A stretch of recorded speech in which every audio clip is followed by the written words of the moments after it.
सुनना तो मैं ये नहीं चाह रहा था, बट अच्छा लग रहा है सुन के। Good afternoon everyone. आवाज थोड़ा कर दीजिएगा। सभी ऑनलाइन स्टूडेंट्स को भी दोपहर का नमस्कार। बस अभी क्लास पे टॉपिक पे तो आ जाएंगे, थोड़ा और करिएगा उसको कम। बस 2 मिनट थोड़ा और आपको टाइम ले लूं मैं कि आज आईएएस ना मेंस का पेपर, जीएस का पेपर था, फर्स्ट सिटिंग का पेपर हो गया है, ठीक, जो जिसमें हिस्ट्री आता है। हिस्ट्री, ज्योग्राफी और सोसाइटी के पेपर पूछे जाते हैं, मैंने बताया था आपको। और मैंने कहा था आपको कि जीएस 1 जो पेपर होता है ना, जो मेंस का पेपर होता है, उसमें हिस्ट्री, ज्योग्राफी, सोसाइटी से सवाल होते हैं।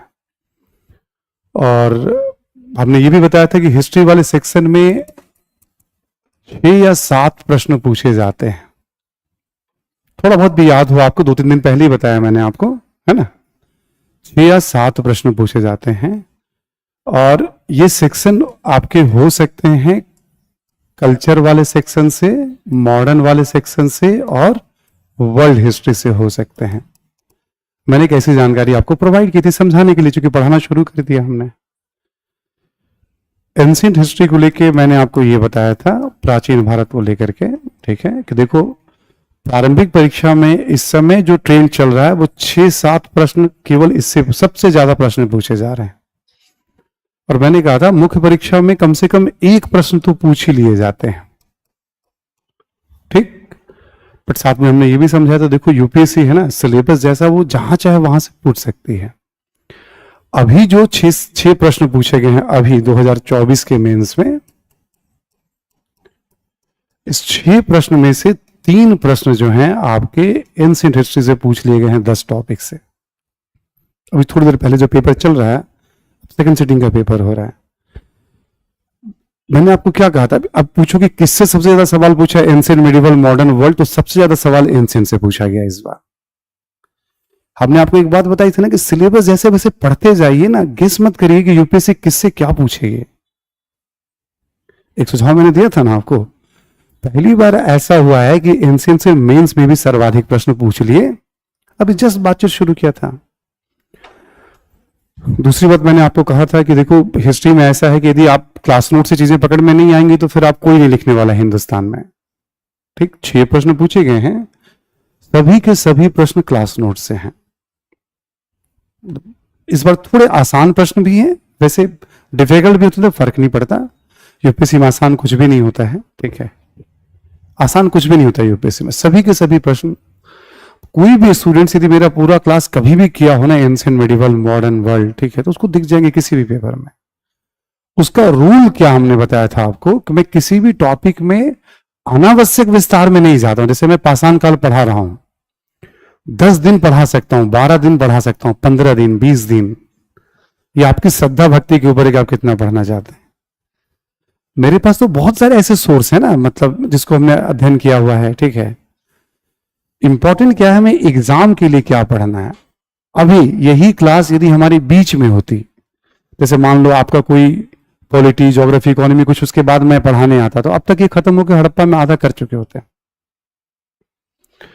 क्योंकि जब क्लास की शुरुआत होती है तो टारगेट केवल टॉपिक नहीं होता, टारगेट होता है हम यूपीएससी को लेकर थोड़ी बात करें। एकदम सामान्य एग्जाम नहीं है।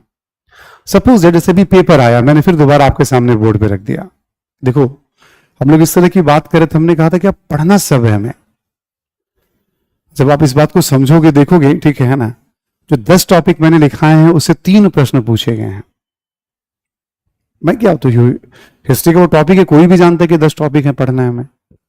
उसमें बच्चे क्या करने लगते हैं कि गेस वर्क करना शुरू कर देते हैं, ये पढ़े हम, ये छोड़ दें हम, ठीक है। तो रीसेंट अनुभव, अभी जब आपसे 3 दिन पहले मैंने बात की है, और ये सेटअप जो है आपके सामने कि देखो क्या सवाल पूछे जाएंगे, मैंने बताया था आपको पहले दिन, दूसरे दिन भी।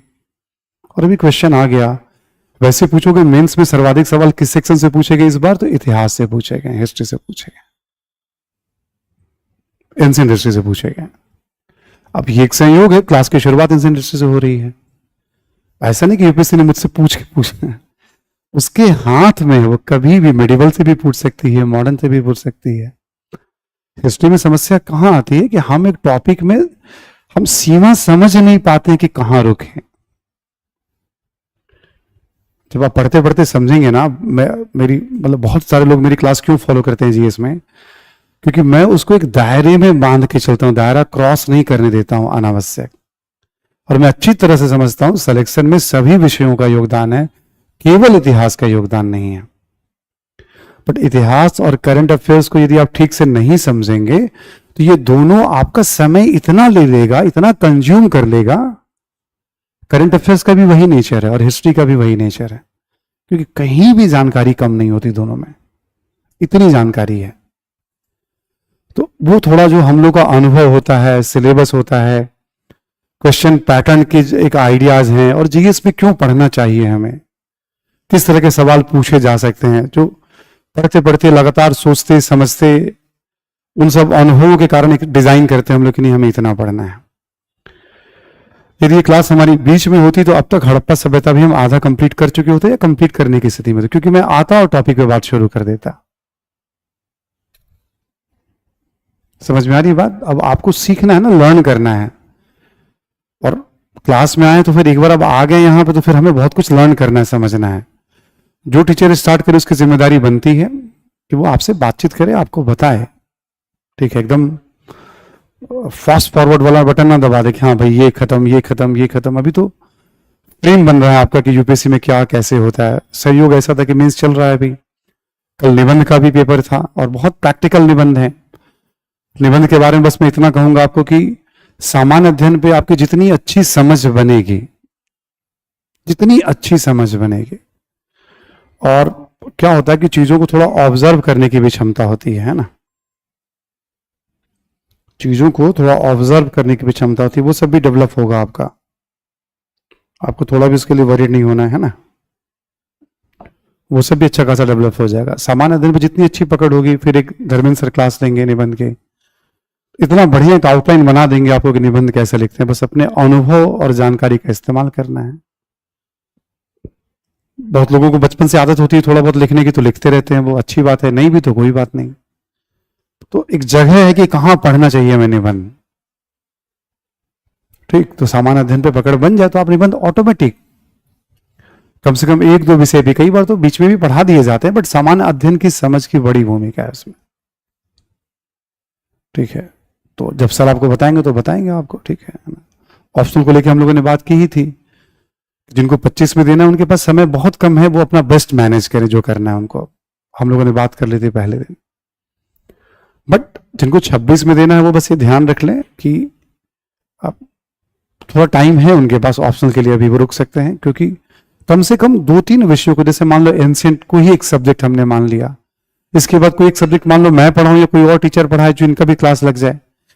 कुछ कुछ सब्जेक्ट जब हो जाते हैं, पढ़ने का तरीका, नोट्स बनाने का तरीका, रिवीजन का तरीका, प्रैक्टिस का तरीका, जब आप सीखते हैं तो फिर कुछ पढ़ने जाते हैं तो उस टीचर के बताए हुए बातों का अधिकतम उपयोग करेंगे आप। केवल रूटीन वर्क नहीं होना चाहिए, आज क्लास पूरा हो गया खत्म हो गई बात हमारी, है ना।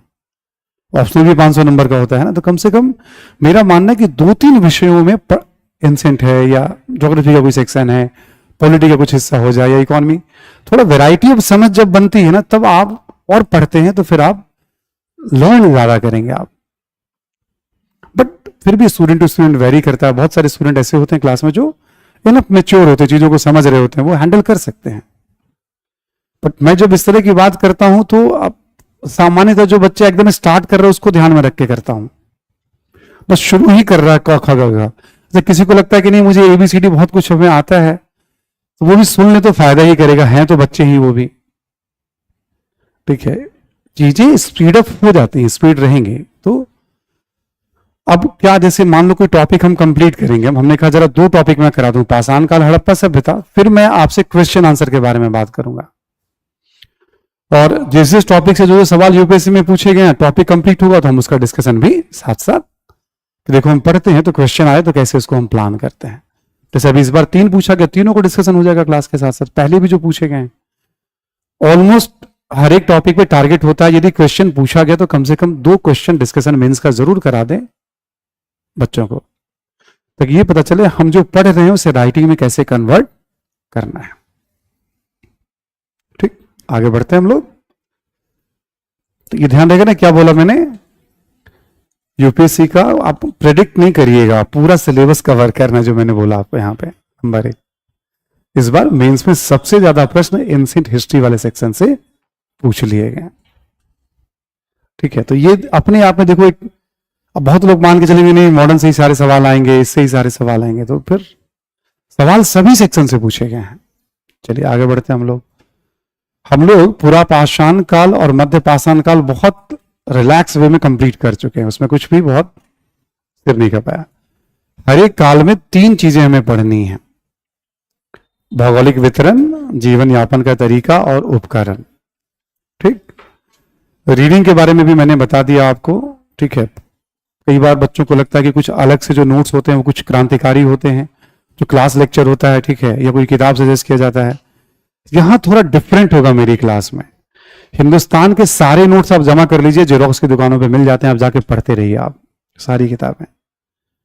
बहुत अच्छा करना है तो बात समझ लीजिएगा, नहीं समझेंगे तब भी बात कभी ना कभी गिरते पड़ते समझ में आ जाएगी आपको। क्लास सबसे अहम पड़ाव होता है, तो क्लास से ही अधिकतम चीजें पकड़ में आनी चाहिए। हम क्यों पढ़ते हैं क्लास? ताकि हम अधिक से अधिक अच्छा करें एग्जाम में। ठीक है, इसलिए कोई कंफ्यूजन मत रखिएगा, क्लास नोट्स पे जबरदस्त पकड़। वो कंप्लीट करने के बाद किताब मैंने बता रखा है, रामशरण शर्मा की किताब, समझ लो कि आप उससे अच्छी कोई किताब नहीं है प्राचीन भारत पे, ना कोई नोट्स होगा, कोई कंफ्यूजन मत रखना। ठीक है, और एक 6ठी क्लास वाली किताब हमने बताई थी उन बच्चों के लिए जिनको लगता है कि नहीं रामशरण शर्मा थोड़ा भी टफ लग रहा है, तो 6ठी वाली किताब, 6ठी वाली किताब तो 6ठी जैसे बच्चों के लिए लिखा जाएगा, बट स्टिल थोड़ी थोड़ी समझ वहां से बन जाती है। यानी एंशिएंट हिस्ट्री में हमने सोर्स का कंफ्यूजन खत्म कर रखा है। जब जहां कुछ ऐड ऑन करना होगा तो मैं अपनी तरफ से मैटर या कुछ गाइडेंस प्रोवाइड करूंगा आपको। ठीक है, कोई कंफ्यूजन मत रखिएगा। किसी स्टूडेंट को कभी कभी लगता है कि नहीं मेरे पास कुछ बहुत क्रांतिकारी सोर्स है। ठीक है, बहुत सारे टीचर होते हैं ना कि अपने नोट्स को ग्लोरीफाई करते रहते हैं, तो बस आप इतना करिएगा कि फिर रामशरण शर्मा छोड़ के उसी को पकड़ लीजिएगा, क्लास करते रहिए आप। 2 सोर्स तो अलग अलग कभी करिएगा ही मत। एक ही चीज को पढ़िए, 20 बार पढ़िए, 10 बार पढ़िए, 5 बार पढ़िए। जो हासिल करेंगे ना वो ठीक ठीक हासिल कर लेंगे आप। हमेशा ध्यान में रखिएगा, इस एग्जाम का नेचर क्या है। देखो अभी पहले सिटिंग में हिस्ट्री, ज्योग्राफी, सोसाइटी, लगभग मान लो 1100 घंटे क्लास होंगे, तो 400 साढ़े 400 घंटे इसी पे क्लास चलने हैं, पूछ लिया। अब सेकंड सिटिंग में पॉलिटी, आईआर अभी चल रहा है, बच्चे वहां लेके रहे होंगे। अब सोचो एक ही दिन में सोशियोलॉजी का ग्रेजुएशन भी, हिस्ट्री का ग्रेजुएशन भी, ज्योग्राफी का ग्रेजुएशन भी, पॉलिटिकल साइंस का, 4 सब्जेक्ट का एग्जाम आपका एक ही दिन में कंडक्ट यूपीएससी। तो आपको लगता है कि बहुत बड़ा अनुसंधान, थोड़ा भी पढ़ना है ना, समझ के पढ़ना है, थोड़ा थोड़ा पढ़ना, बस समझ समझ के पढ़ना है। 4 सब्जेक्ट पहले दिन पूछ ली, ठीक है, अंदाजा लगा कैसे मैनेज होता होगा ये। फिर तो इसलिए हमने आपको समझाया डिफिकल्टी लेवल। इसीलिए मैं कहता हूं सोर्स एकदम क्लियर रखना है, हर सब्जेक्ट में हमें ये पढ़ना है और बार बार पढ़ना है उसको। कभी लगे थोड़ा बहुत कम है, कोई बात नहीं, पेशेंस रखना, पढ़ो उसको। जब हम इसको समझने की स्थिति में आ जाते हैं ना ये कम है, तो हमें ये भी पता चल सकता है कि अब और क्या करना चाहिए। आप उस जगह पे आ जाओ, नहीं नहीं ये बहुत ज्यादा है, उस लेवल पे आ जाओ पहले आप। ठीक, हम तो काम ही करा रहे हैं, बस हमें आप भटके ना, ठीक है, और आप अच्छा करें एग्जाम में। जैसे चलते चलते हमने कहा ना, हिस्ट्री करंट अफेयर्स बहुत ज्यादा ड्रैग कर लेगा आपको अपने में। अब दिमाग में सुनते सुनते आपके दिमाग में रहेगा ना, सर ने कहा हिस्ट्री करंट अफेयर्स में सावधानी, क्योंकि इसका कोई दायरा नहीं है। एक हिंदू अखबार पढ़ो, 12 घंटे में पढ़ नहीं पाओगे। लोग कहते हैं हिंदू पढ़ लो, 12 घंटे में नहीं पढ़ पाओगे उस अखबार को, चाहे कितनी फास्ट अच्छी अंग्रेजी हो आपकी। ठीक, तो इसलिए 2 चीजों में सावधानी। आगे बढ़ते हैं हम लोग। अभी तीसरा हिस्सा है हमारा नवपाषाण काल, सेम पैटर्न पे चलेंगे हम। ठीक, लिखें आप जरा, नवपाषाण काल, इंग्लिश में इसको हम नियोलिथिक भी कहते हैं। नवपाषाण को नियोलिथिक भी कहते हैं।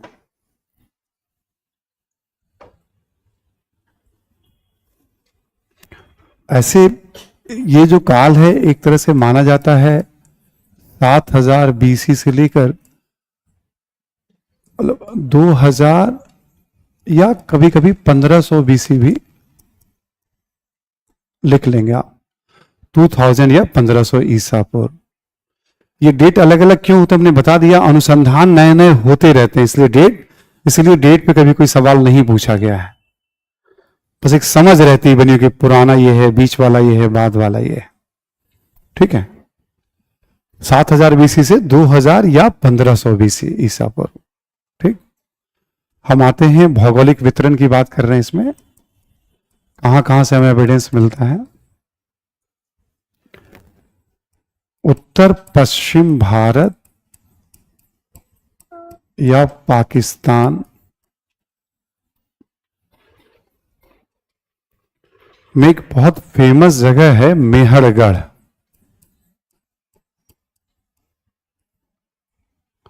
ये पाकिस्तान के बलूचिस्तान में पड़ जाता है। पाकिस्तान का एक प्रांत का नाम है बलूचिस्तान, वहां पड़ता है मेहरगढ़। ठीक, और यहां पे आप देखोगे ना 7000 ईसा पूर्व से साक्ष्य मिलने लगते हैं।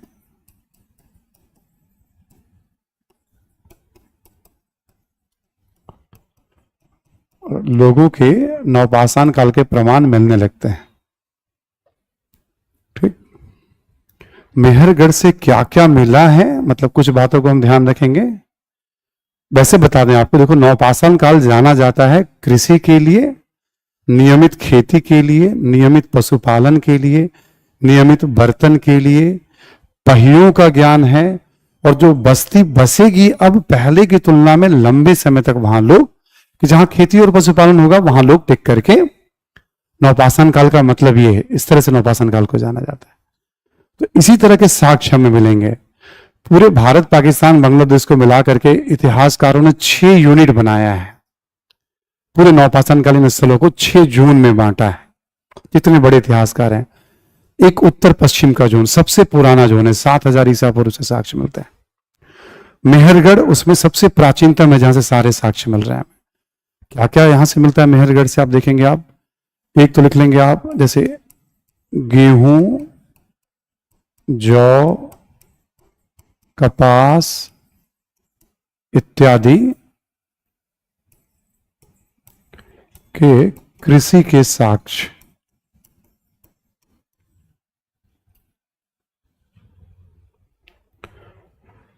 मेहरगढ़ से गेहूं, जौ, कपास इत्यादि के कृषि के साक्ष्य। इत्यादि काट दीजिएगा, 3 का ही है मेन, गेहूं, जौ और कपास के कृषि के साक्ष्य। ब्रैकेट में लिख लेंगे आप, भारत में प्राचीनतम साक्ष्य।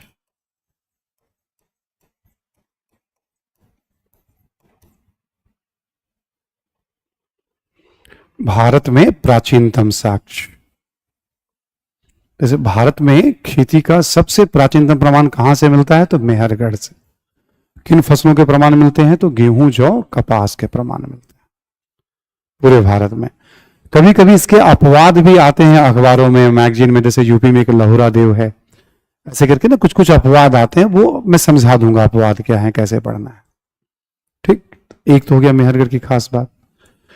दूसरा पॉइंट लिखें आप, यहां से लिखेंगे आप, कच्ची ईंट के मकानों के साक्ष्य। मेहरगढ़ से कच्ची ईंट के मकान के भी साक्ष्य मिल रहे हैं।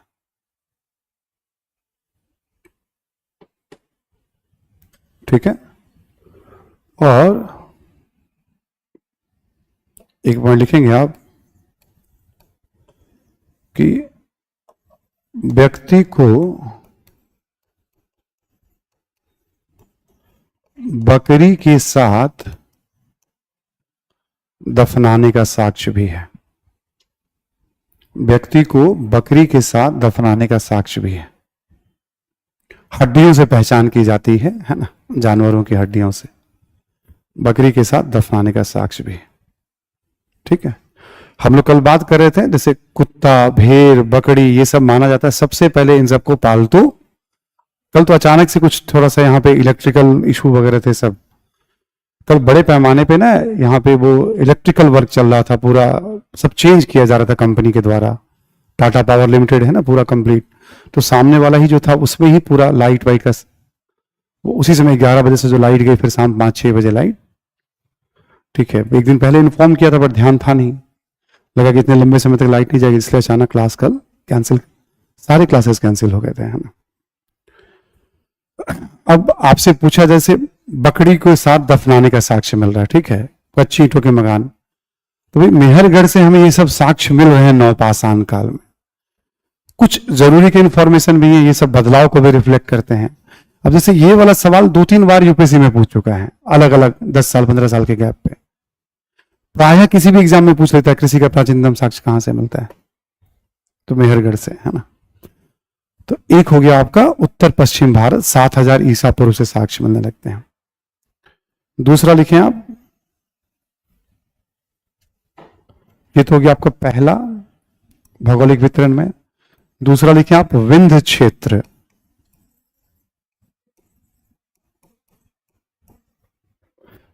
ये जो आपका इलाहाबाद वाला क्षेत्र है आपका, मिर्जापुर, इलाहाबाद, बेलन नदी घाटी वाला जो क्षेत्र है आपका, है ना। ठीक है, विंध्य क्षेत्र में यहां पे बेलन नदी घाटी वाला ही क्षेत्र, उसके आसपास का क्षेत्र है। ठीक, यहां पे प्रमाण मिलने शुरू हो जाते हैं 4000 ईसा पूर्व से।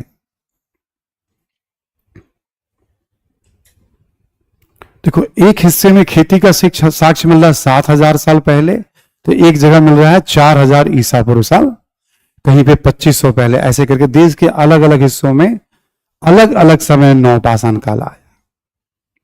ऐसा नहीं कि पूरे भारत में एक साथ खेती का ज्ञान आ गया था। ठीक, जैसे कुछ एक स्थल में बहुत फेमस है, जैसे कोलडेहवा, ये जगह का नाम है विंध्य क्षेत्र में, कोलडेहवा ये एक स्थल का नाम है ना। विंध्य क्षेत्र से क्या प्रमाण मिलते हैं, यहां से मिलते हैं सर्वप्रथम धान की खेती का साक्ष्य।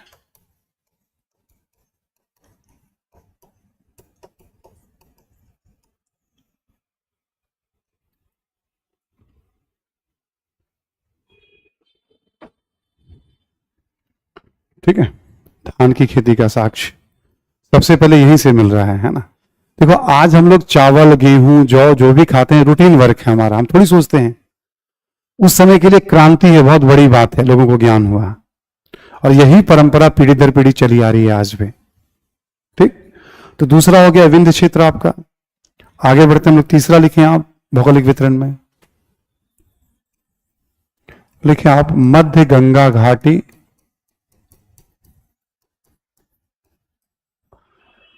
मध्य गंगा घाटी यहां लगभग है आपका 2000 से लेकर के 1500 ईसा पूर्व के बीच में।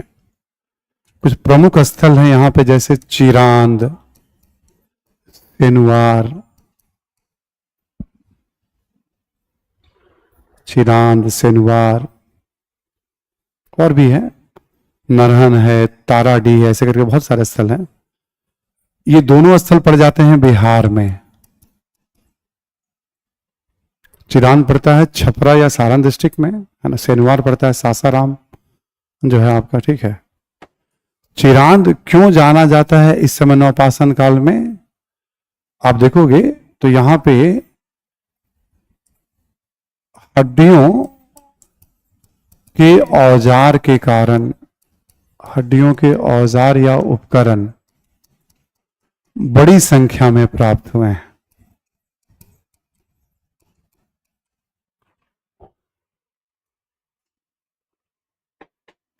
हड्डियों के औजार या उपकरण बड़ी संख्या में प्राप्त हुए हैं चिरांद से। ठीक है, माना जाता है 12 सिंघा है, हिरन है, इन सब की हड्डियां खूब मिली है वहां। और थोड़ा इसलिए भी चर्चा में आता है, थोड़ा सा मैदानी इलाके में आ जाता है, यानी लोग मैदानी इलाकों में भी बसने लगे थे एक समय के बाद। क्यों बसने लगे थे चर्चा कर लेंगे हम। और चना एवं मूंग की खेती का भी साक्ष्य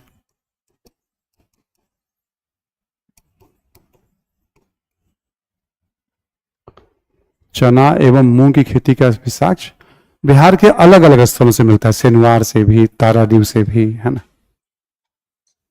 ठीक, तो मध्य गंगा घाटी में जैसे आपका हो गया ये, है ना। उत्तर पूर्वी भारत,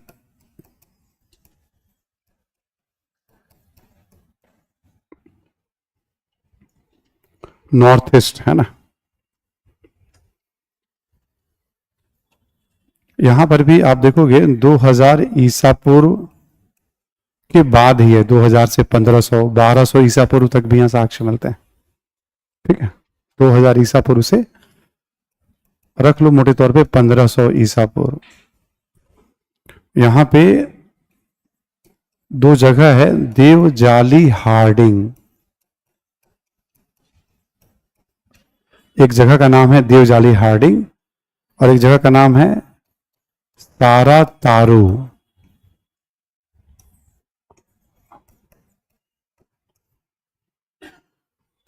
देवजाली हार्डिंग और सारा तारू।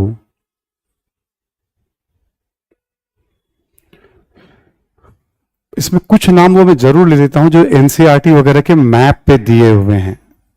ठीक है, उसमें क्या होता है, कभी नाम दे देगा, क्षेत्र देगा, कहेगा मैच करिए कौन सा सही सुमेलित है, कौन सा सही, या किस काल का है, किस क्षेत्र से है। तो जो जो हम पढ़ते जा रहे हैं ना, जब आप पढ़ेंगे दोबारा रीडिंग करेंगे आप, तो आर्य शर्मा में या 6th क्लास के एनसीईआरटी में दी मैप पे जो भी स्थल होगा उसको ध्यान से देखना है, जितना भी स्थल दिया हुआ है एक आदत में डाल लीजिएगा, हैबिट में। ठीक है, तो जो हमने लिख लिया वो तो आपको याद होगा, उसमें कुछ नए भी स्थल दिखेंगे, उसको घेरा बना लीजिएगा, कौन सा स्थल है, किस क्षेत्र में पड़ रहा है, ऐसे बस थोड़ा अवेयर रहने के लिए। ठीक, तो उत्तर पूर्वी भारत, यहां से भी कुछ कुछ हड्डियों के उपकरण वगैरह मिल रहे हैं, बर्तन के साक्ष्य मिल रहे हैं, है ना। ऐसे ही एक महत्वपूर्ण एरिया है कश्मीर का क्षेत्र आपका। कश्मीर में भी देखोगे आप 2500 ईसा पूर्व से, मैं फिर आपको बताता हूं, डेट नहीं याद रखने हैं आपको, बट हिस्ट्री में ना डेट के साथ नहीं पढ़ेंगे आप तो समझ नहीं बनती है। ठीक है, डेट याद नहीं रखने आपको एग्जैक्ट, 2500 1200 1500 कुछ भी नहीं, बस ऐसे 7000 से 1500 ईसा पूर्व के बीच में सब था। एक समझ बन जाएगी, कहीं पहले है कहीं बाद में है, कहीं खेती पहले आई कहीं बाद में आई, कहीं बहुत बाद में आई, बस ये समझ रखना है, ये समझ काम आ जाता है ऑब्जेक्टिव सब्जेक्टिव में। ठीक है, कश्मीर में दो जगह है जो बहुत चर्चा में रहा है, एक जगह का नाम है बुर्ज होम और एक जगह का नाम है गुफ कराल। रामशरण शर्मा भी अपनी किताब में लिख रहे हैं दोनों के बारे में, बुर्ज होम और गुफ कराल। खास बात क्या है बुर्ज होम की, एक यहां से गर्त आवास,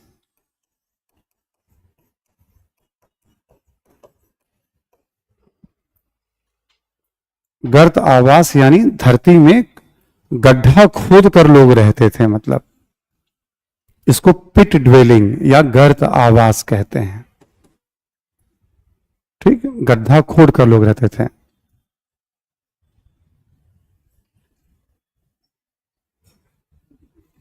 ठीक है, गर्त आवास का साक्ष्य लिख लिया आपने। ठीक है, यहां से, और यहां से भी बड़ी संख्या में हड्डियों का उपकरण। तो दो ऐसा स्थल है ना जो खूब चर्चा में रहा, चिरांद और बुर्ज होम।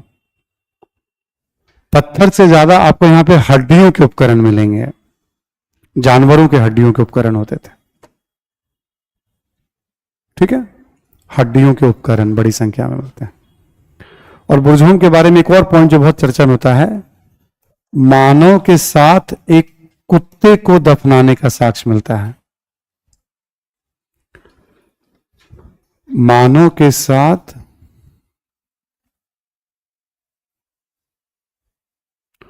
कुत्ते को दफनाने का साक्ष्य मिलता है। ठीक है, कुत्ते को दफनाने का साक्ष्य मिलता है आपका। तो ये कश्मीर वाला आपका हिस्सा हो गया है ना। तो हमने क्या किया, 6 जोन बांटे गए हैं अध्ययन के लिए, 5 जोन ही हो गए।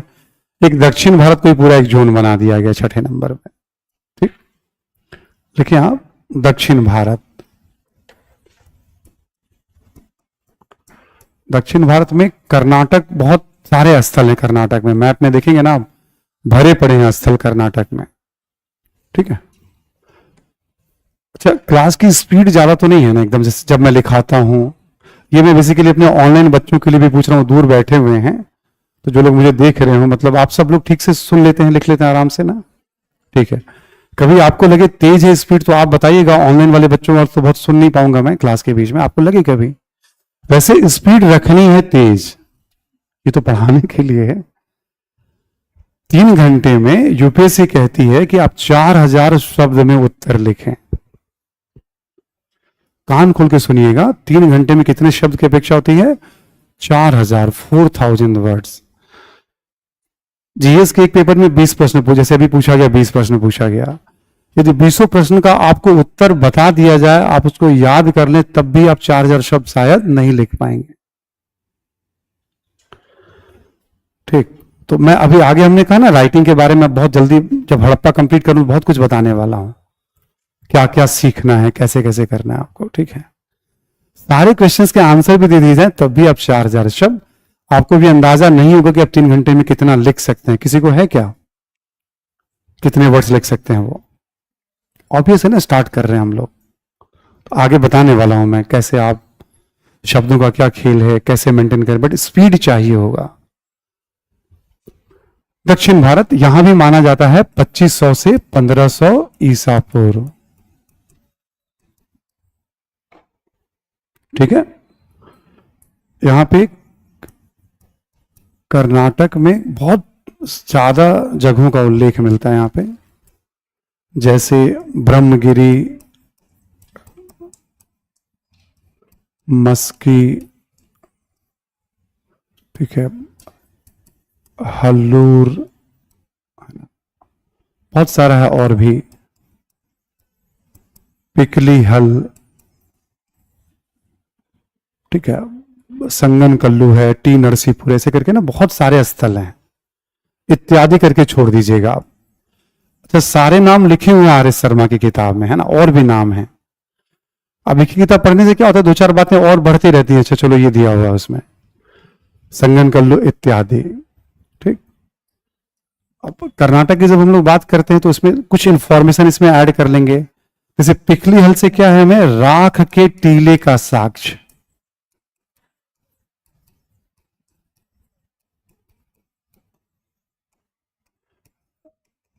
एस माउंड,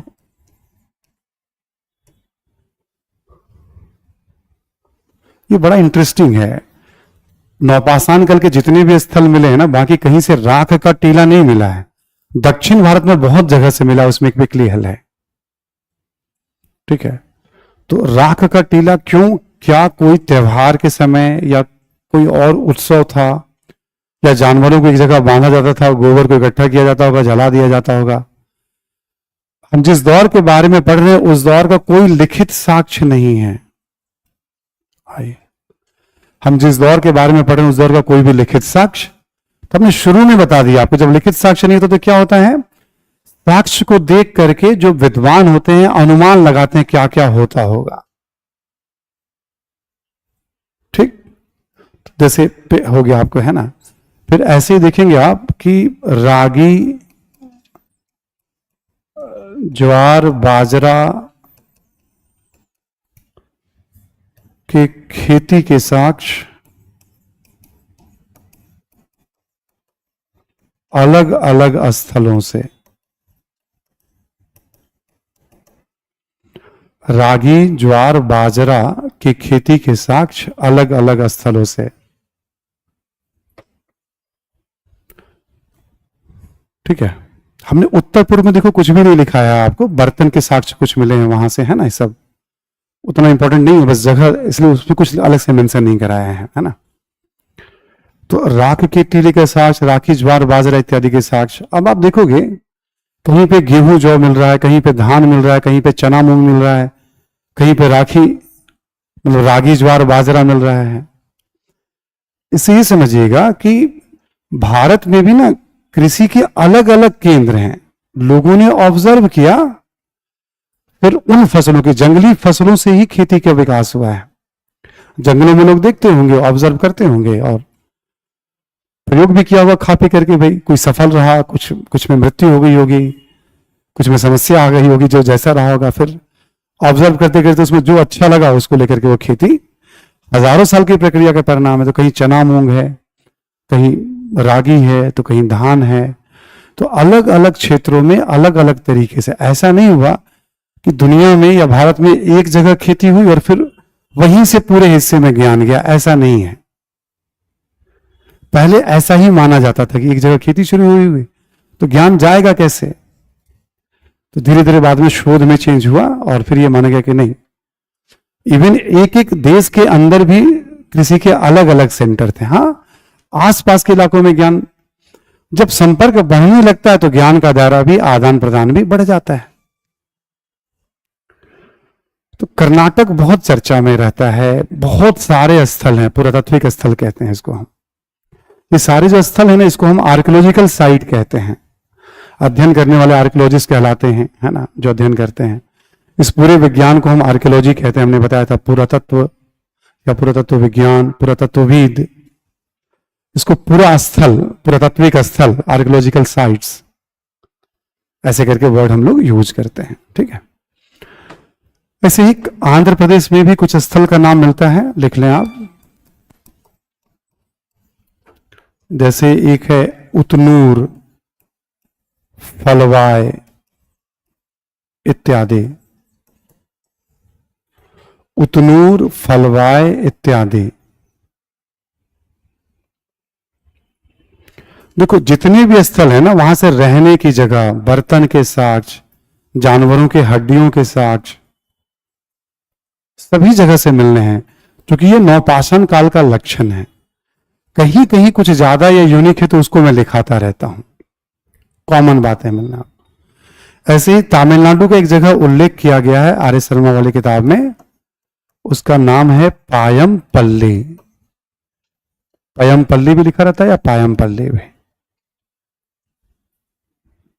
अलग से केरल के जगहों का उल्लेख नहीं मिल रहा है अभी, है ना। केरल में भी मिला है साक्ष्य, बट किताबों में उल्लेख नहीं, तो हमें गूगल करके नहीं ढूंढना है। क्वेश्चन किताबों से बनाए जाते हैं। ठीक, तो एनसीईआरटी का दो हो, चाहे नई एनसीईआरटी हो या पुरानी एनसीईआरटी हो, बहुत है उसमें इंफॉर्मेशन। उसमें भी कटौती कर रहे हैं हम लोग, काट रहे हैं, है ना। इसलिए सर्च नहीं करना वहां क्या हुआ होगा, वहां बहुत जरूरी है, तब देखेंगे हम लोग। ठीक है, इसलिए जितना है किताबों से ही क्वेश्चन फ्रेम होते हैं। ठीक है, तो एक बार हम लोग रिपीट कर लें कहां से क्या हमें मिला। हम लोग क्या बात कर रहे हैं, नवपाषाण काल का भौगोलिक वितरण। उत्तर पश्चिम भारत में मेहरगढ़ बहुत हिट है, और कृषि का प्राचीनतम साक्ष्य, कौन से फसल है, ये सब बातें हो गई आपसे। विंध्य क्षेत्र में वैसे तो कुलडीहवा, महागरा, पंचो, यहां भी बहुत सारे स्थल हैं। कुलडीहवा का नाम ले लिया, वहां विंध्य क्षेत्र से में सर्वप्रथम धान की खेती के साक्ष्य मिल रहे हैं। फिर इसके बाद हम लोगों ने लिया मध्य गंगा घाटी, यानी बिहार, पूर्वी उत्तर प्रदेश का इलाका है, पूर्वी उत्तर प्रदेश इसमें आ जाएगा। एक दो स्थल लिया और उसके बारे में बात कर लिया आपसे। उत्तर पूर्वी भारत में असम, मतलब और जो गारो पहाड़ी वगैरह है लगा हुआ, अब अलग अलग हो गया, सब असम का हिस्सा ही माना जाता था।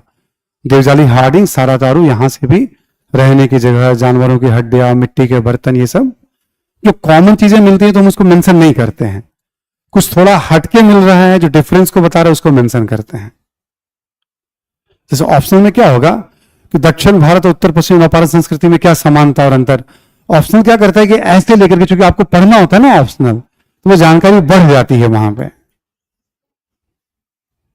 ठीक, जानकारी वहां पे फिर उसी हिसाब से हम लोग मेथड भी अप्लाई करते हैं कि हाँ कैसे पढ़ें, कैसे प्लान करें आप। ठीक है, थोड़ा थोड़ा इंफॉर्मेशन वहां बढ़ा लेते हैं उस हिसाब से हम लोग। यहां बस जानना था मैं, कश्मीर हो गया आपका, बहुत फेमस है, बहुत पुराना, जब भी सवाल इसमें आ ही जाएगा। ठीक है, गर्त आवास यानी गड्ढा बनाकर नीचे रहने के साक्ष्य, हड्डियों के उपकरण जैसे चिरान में मिल रहे हैं और यहां मिल रहे हैं, दोनों का बड़ा मेंशन होता है।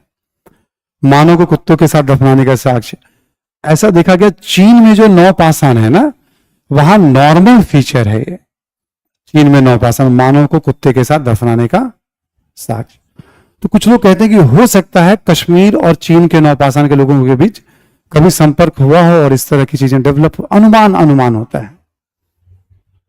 अनुमान लगाने के लिए, तार्किक लगाने के लिए सब स्टूडेंट भी फ्री होते हैं। तार्किक होना चाहिए। जो पुरातत्वविद और जो इतिहासकार अनुमान लगा रहे हैं उनका बहुत विशद अध्ययन होता है दुनिया के अलग अलग संस्कृतियों के बारे में, विकास यात्रा के बारे में, तब वो अनुमान व्यक्त करते कि नहीं कि उठा और हमने कहना शुरू। ठीक है, तो वो जो किताबों में लिख रहे हैं अनुमान बेसिक व्यक्त कर रहे हैं, बट एक विराट विशद अनुभव के बाद अनुमान व्यक्त करते हैं। ठीक है, ये भी ध्यान रखना है थोड़ा, है ना। वो सब बड़े विद्वान होते हैं जो अपनी बात कह रहे होते हैं। ऐसे ही हमने दक्षिण भारत में कर्नाटक देखोगे, राजस्थान, महाराष्ट्र वगैरह में कोई लोकप्रिय साइट्स का उल्लेख नहीं मिल रहा है इस समय। गुजरात वगैरह में नौपाषाण काल साइट्स हैं बट कम है वहां पे, और बहुत उल्लेख अभी नहीं मिल रहा। अनुसंधान का विषय है, बहुत पैसा लगता है। ठीक है, हड़प्पा सभ्यता के समझ लो आप, लगभग 2800 से 3000 के बीच में स्थल मिल चुके हैं अब तक, ऐसे ऐसे साइट्स, और लगभग 5% के आसपास अब तक एक्सकेवेशन हो पाया है। ठीक है, तो बहुत खर्चीली प्रक्रिया है ना, पैसे बहुत लगते हैं।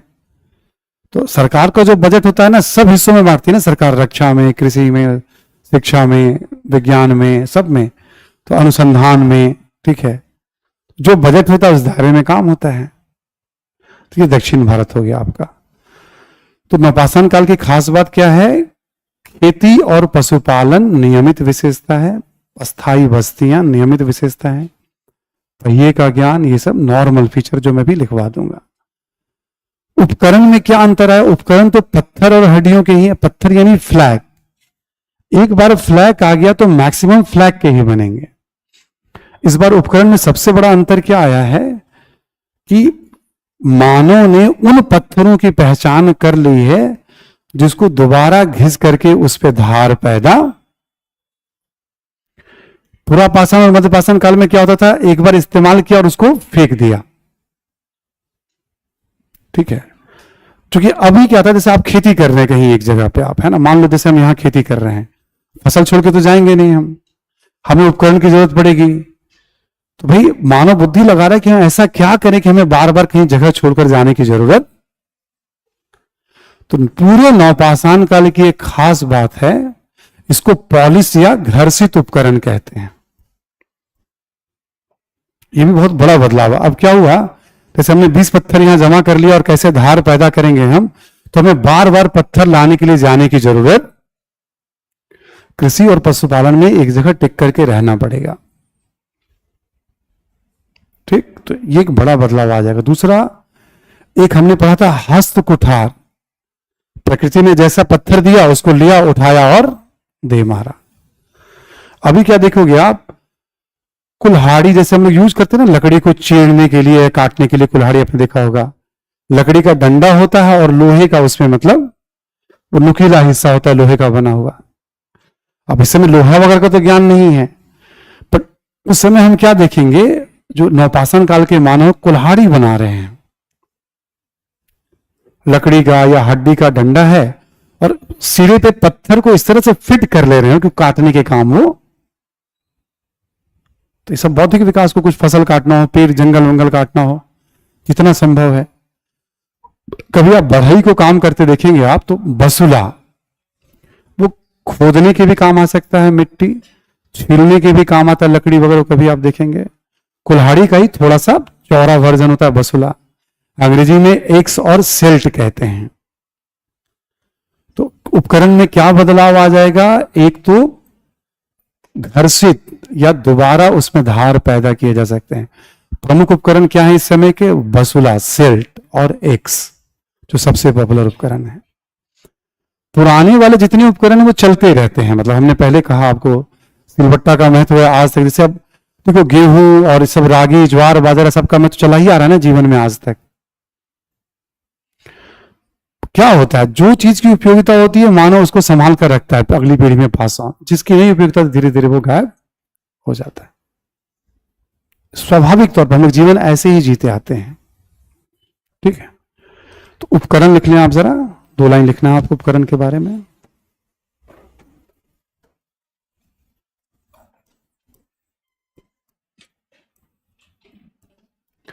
प्रमुख उपकरण लिख लें आप इसमें, सिल्ट इंग्लिश में फिर रखिएगा और एक्स। वहां आपको लिखना हो तो आप देवनागरी में लिख दीजिएगा सिल्ट एक्स ऐसे करके, है ना। ठीक है,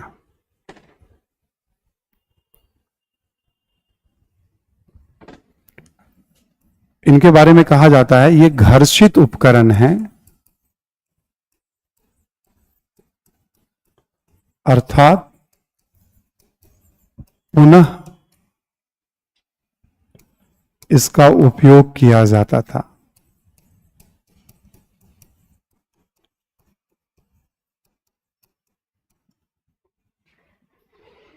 पुनः इसका उपयोग किया जाता था।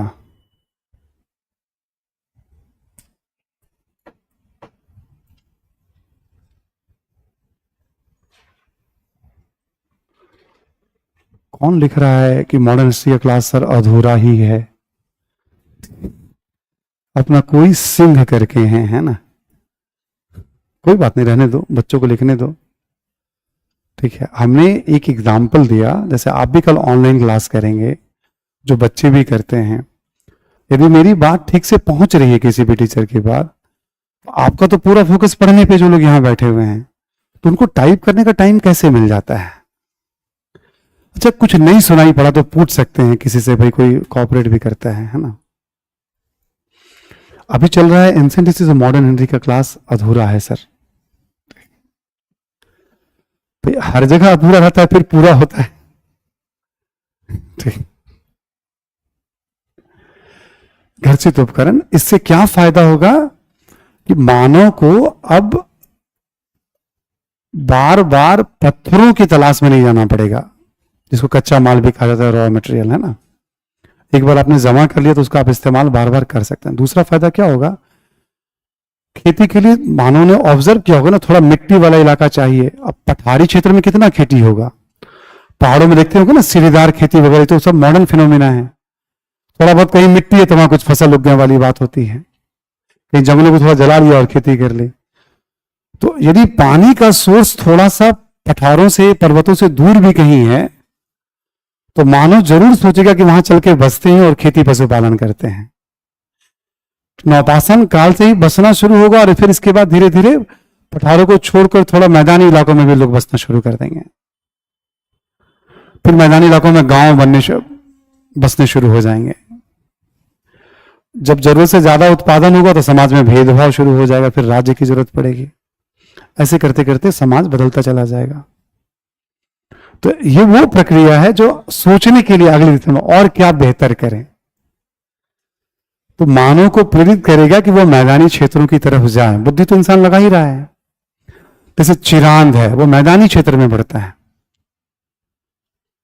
चिरांद जो है वो मैदानी क्षेत्र में बढ़ता है। ठीक, तो ये बड़ा बदलाव है उपकरण के क्षेत्र में। भौगोलिक वितरण हो गया आपका, नवपाषाण काल का उपकरण हो गया आपका। अब आपने देखा होगा जीवन यापन का एक पैटर्न है, जैसे जलवायु, खान पान, रहने की जगह, कृषि, पशुपालन, कपड़े, आग, मिट्टी के बर्तन। ठीक है, ये सब एक कॉमन फीचर पे जिसमें हम बात कर रहे हैं, कॉमन पैटर्न है, सिनॉप्सिस। हर जगह कुछ 8-10 बिंदुओं को लेकर मैं बता रहा हूं, देखो ये चीज ऐसा था ऐसा था, ताकि पीछे वाले क्लास से आप उसकी तुलना कर पाएंगे, आप विकास को समझ पाएंगे, अंतर को समझ पाएंगे। आप लिखें आप जीवन यापन के बारे में।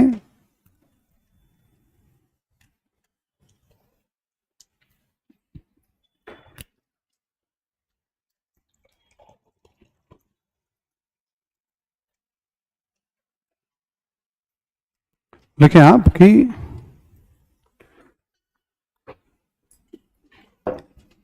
देखिए, इस काल में भी जलवायु मध्य पाषाण काल की तरह ही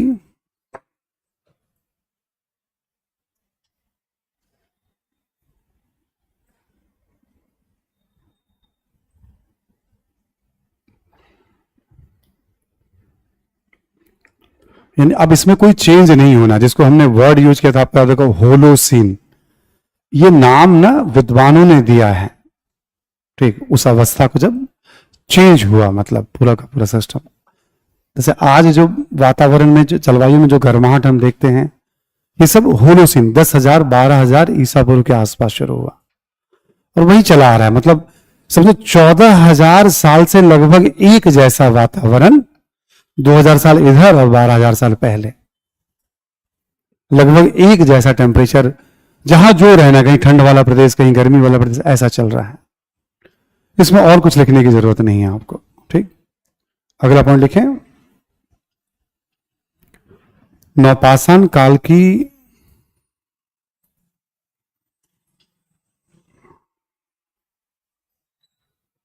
सर्वाधिक महत्वपूर्ण विशेषताओं में एक है, सर्वाधिक महत्वपूर्ण विशेषताओं में एक है कृषि एवं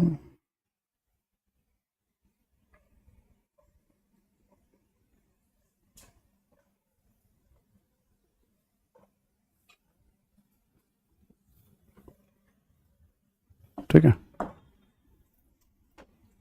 पशुपालन का जीवन यापन में नियमित उपयोग।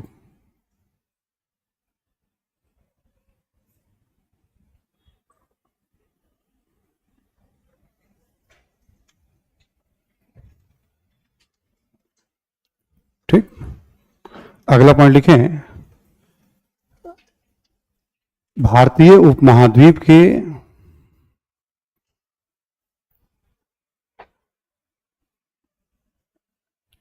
भारतीय उपमहाद्वीप के अलग अलग क्षेत्रों से,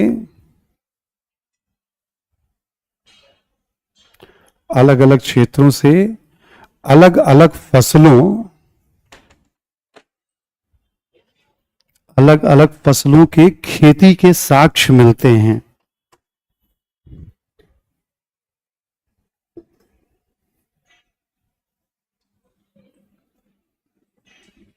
साक्ष्य मिलते हैं, लिख लें आप, जैसे मेहरगढ़, मेहरगढ़,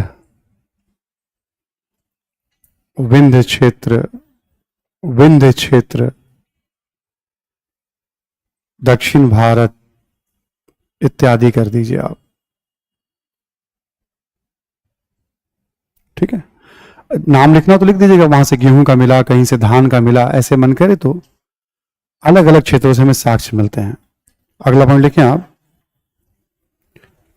कृषि के साथ साथ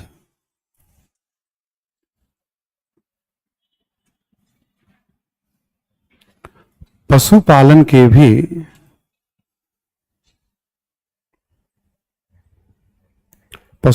के भी बहुतायत में साक्ष्य मिलते हैं, बहुत ज्यादा साक्ष्य मिलते हैं,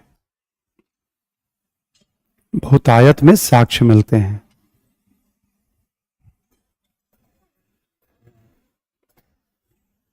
ठीक, पशुपालन की भी बहुतायत में। अब जैसे जब भी बात होगी पशुओं की, तो आप हमेशा ध्यान रखिएगा, जैसे कुत्ता है ना, भेड़, बकरी, ठीक है, और जितने भी नॉर्मल जानवर, जिनको जो घास खाने वाले जानवर हैं, उनके ज्यादा मिलेंगे आपको। लेकिन पशुपालन,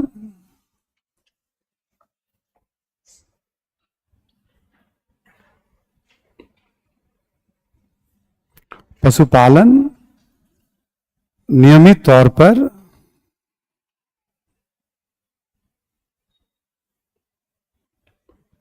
भोजन, सुरक्षा का एक वैकल्पिक स्रोत उपलब्ध करा रहा था।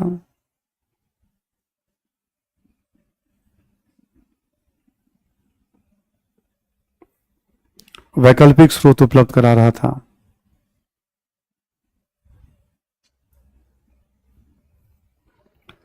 देखो, मानव ने कब जानवरों के दूध का उपयोग अपने लिए करना शुरू किया होगा, कहना बड़ा मुश्किल होता है। बट चूंकि मानव शिकार करता आया, इसके बहुत सारे प्रमाण हैं, तो ये माना जाता है कि वो शिकार के लिए पहले इसका उपयोग, क्योंकि अब खतरा नहीं, जैसे बकरी है तो बकरी का प्रजनन दर बहुत अच्छा होता है, एकदम सुरक्षित है, तो मानव ने ऑब्जर्व किया होगा। अब आप देखेंगे जो मतलब नॉन वेजिटेरियन लोग होते हैं, आज भी जो मटन वगैरह है, अब तरीका बदलता चला गया, बट ये तो हजारों साल की परंपराओं से चला आ रहे हैं। अब मछली का साक्ष्य है, बट मध्य पाषाण काल में जब नदियां ज्यादा हो गई तो मछली ज्यादा, ये सब अपना नेचर का खेल है। अब मछली को पकड़ने में कोई खतरा, किसी जानवर को शिकार करने जाए आप, मछली दोनों में बड़ा है, मछली कोई भी हिम्मत करता है कि चलो हम भी फिशिंग करते हैं, ठीक है, तो मछली को पकड़ने में कोई खतरा, तो मानव ऑब्जर्व करेगा ना किसमें कम खतरा है, ठीक है। तो वैसे ही भेड़ बकरी गाय भैंस वगैरह जो पालना है, ठीक है, और मछली वगैरह को जब ऑब्जर्व करें तो ये सब मेजर सोर्स बनने वाला है, ठीक है। तो सुरक्षा के पॉइंट ऑफ व्यू से, ठीक है, खाद्य सुरक्षा के पॉइंट ऑफ व्यू से बहुत महत्वपूर्ण चीज है। खेती से ज्यादा महत्वपूर्ण पशुपालन है। नवपाषाण काल में खेती कितना, मान लो कुछ उपजा रहे हैं वो, तो यह माना गया है कि नवपाषाण काल में पशुपालन ज्यादा महत्वपूर्ण खाद्यान्न का स्रोत था, ना कि खेती। जब तक आप मैदानी इलाकों में बसेंगे नहीं, उपज ज्यादा नहीं होगी, तब तक आपकी खेती पर निर्भरता बड़े पैमाने पर नहीं होगी। नेक्स्ट पॉइंट लिखें आप, कृषि और पशुपालन ने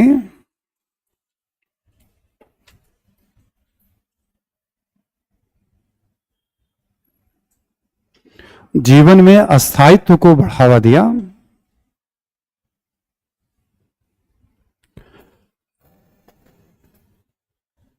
जीवन में अस्थायित्व को बढ़ावा दिया।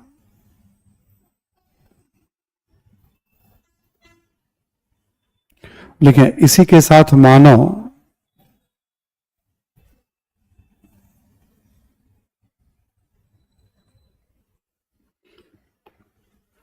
अस्थाई आवास की ओर अग्रसर हुआ। अस्थाई आवास की ओर अग्रसर हुआ।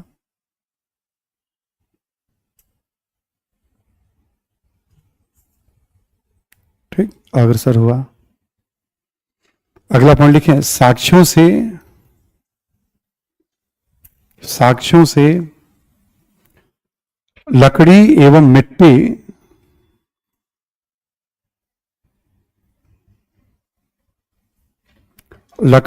मिट्टी से निर्मित मकानों के अवशेष मिलते हैं।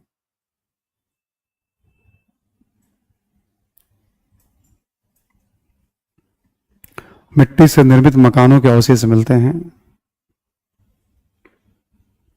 ठीक, अगला पॉइंट लिखें आप, हालांकि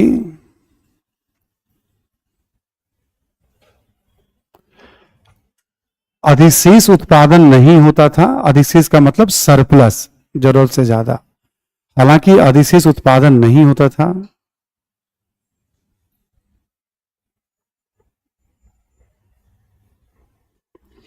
और पत्थरों पर इनकी निर्भरता बनी हुई थी। पत्थरों पर इनकी निर्भरता बनी हुई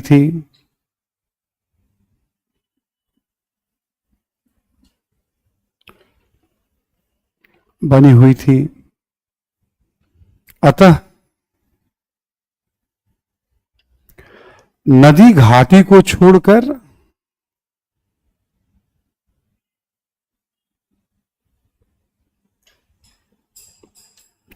मैदानी क्षेत्रों में बसने की संभावना कम थी।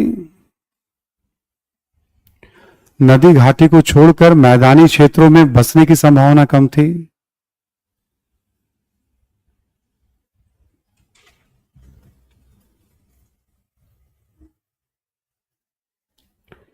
ठीक है, मतलब अभी आप बहुत दूर नहीं जा सकते थे, बसने की संभावना कम थी, क्योंकि अधिशेष उत्पादन के हमें साक्ष्य नहीं मिलते हैं। अगला पॉइंट और लिखें आप, इसी में एक पॉइंट और लिखें, साथ ही साथ, along with, साथ ही, इसके साथ साथ, लेकिन शिकार एवं खाद्य संग्रह भी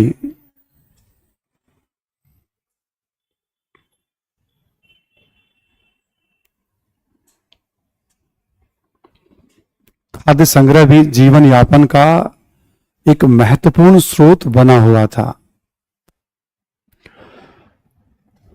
शिकार एवं खाद्य संग्रह भी जीवन यापन का एक महत्वपूर्ण स्रोत बना हुआ था।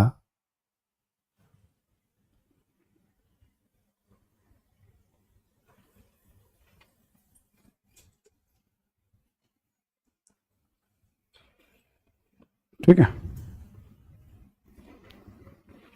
मतलब ऐसा नहीं होगा कि शिकार बंद हो जाएगा। आज भी लोग शिकार करते हैं, लोग शौक से शिकार करते हैं, और बहुत सारे जो आदिम ट्राइब है ना, उस दौर के ट्राइब जो है, देखेंगे शिकार आज भी प्रकृति ने जो दिया है उसको संग्रह करके आज भी जीवन यापन, ठीक है, आज भी जीवन यापन लोग करते हैं। तो उसका भी महत्व बना हुआ अपना, ऐसा नहीं कि उसका महत्व समाप्त पूरी तरह से। एक और पॉइंट लिखें आप, लिखे, इस प्रकार नौपाषाण योगिन मानव, इस प्रकार नौपाषाण योगिन मानव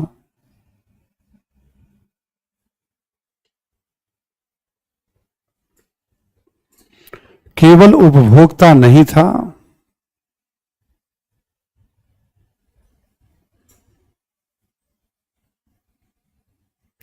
बल्कि उत्पादक भी था।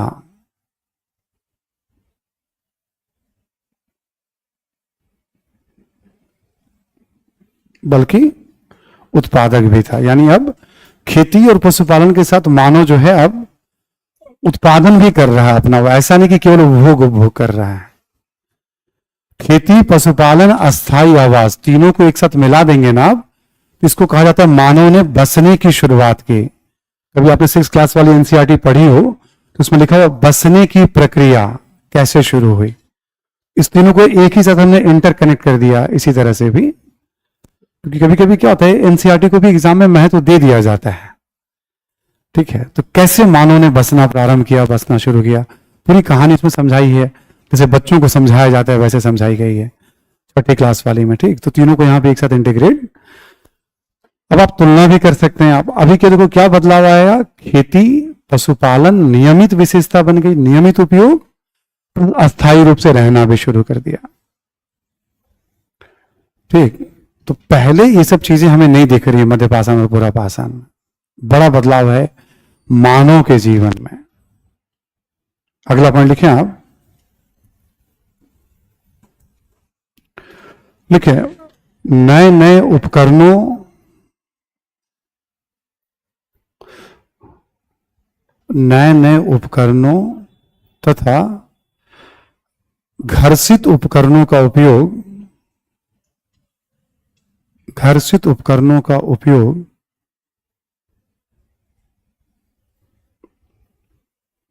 भी मानव के बौद्धिक क्षमता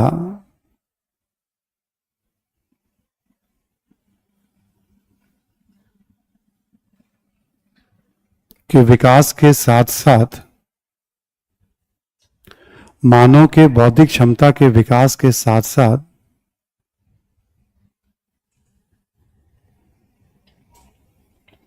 विकास के साथ साथ मानव के अस्थायी आवास,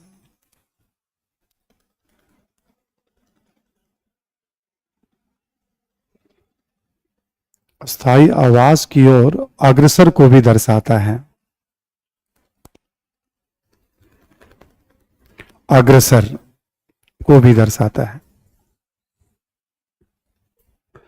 मानव अस्थायी आवास की तरफ बढ़ रहा है। ठीक, अग्रसर को भी दर्शाता है। तो खेती, पशुपालन, घर्षित उपकरण, झोपड़ियों के साक्ष्य, थोड़े लंबे समय तक के साक्ष्य, ये सब बता रहे हैं कि मानव सेडेंटरी लाइफ की तरफ शिफ्ट हो रहा है, खानाबदोश जीवन से अस्थायी आवास की तरफ। ठीक है, ऐसा अंडरस्टैंडिंग है। कभी सवाल ही बन जाएगा कि भाई खानाबदोश जीवन से जो प्रारंभिक मानव है भारतीय, अस्थाई आवास की ओर अग्रसर होने की प्रक्रिया को संक्षेप में समझाएं। तो आपने क्या समझा, ऐसे सवाल ही बन जाएगा कभी। तो जो छोटी छोटी बातें होती हैं उसको हमें पकड़ना है, समझना है बस। इससे आगे के पॉइंट लिखें आप। लिखें कि नवपाषाण काल में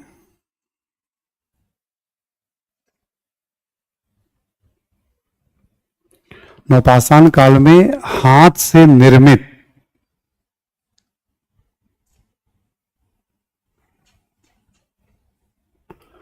नवपाषाण काल में हाथ से निर्मित, ठीक है, एवं कुम्हार के चाक पर निर्मित, कुम्हार जो बर्तन बनाते हैं ना, कुम्हार के चाक पर निर्मित दोनों प्रकार के बर्तनों के साक्ष्य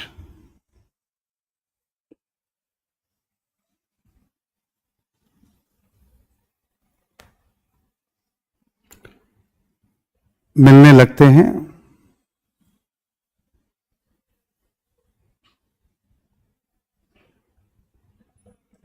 लेकिन संभवतः बर्तनों का उपयोग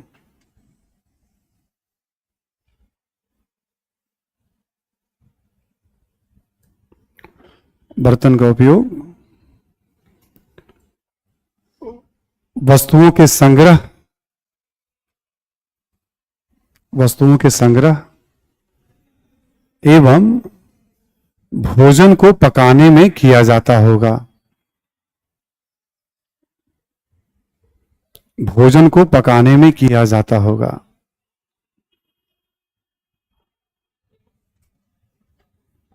ठीक है। तो जैसे कहते हैं ना, आवश्यकता आविष्कार वाली बात है, मानव बुद्धि लगातार लगा रहा है। अब जब उसके पास भोजन वगैरह है तो कैसे रखे, कहां रखे, वो ऑब्वियस है, जो मिट्टी पत्ते वत्ते पे ही रखता होगा पहले वो, तो धीरे धीरे उसको समझ बनी, कुछ ऐसा करे जिसमें हम जो कंदमूल वगैरह भी मिल रहे हैं या जो मांस वगैरह भी हैं या कृषि संबंधी उपज है, कुछ भी वस्तु आपको रखना हो तो कैसे रखेंगे आप। फिर कभी बुद्धि में चलो इसमें पका के देखते हैं, मतलब है ना, तो भोजन को पकाना भी, तो बर्तनों के भी आप देखोगे नियमित बर्तन, मध्यपाषाण काल में चौपानी मांडो से पहली बार बर्तन के साक्ष्य मिल रहे हैं, बट नियमित बर्तन के साक्ष्य हमें नवपाषाण काल के लगभग सभी स्थलों से मिलते हैं। तो कृषि, पशुपालन, बर्तन, अस्थाई आवास, ये सब नवपाषाण काल की महत्वपूर्ण विशेषताएं हैं। अगला पॉइंट लिखें आप। लिखें, इस काल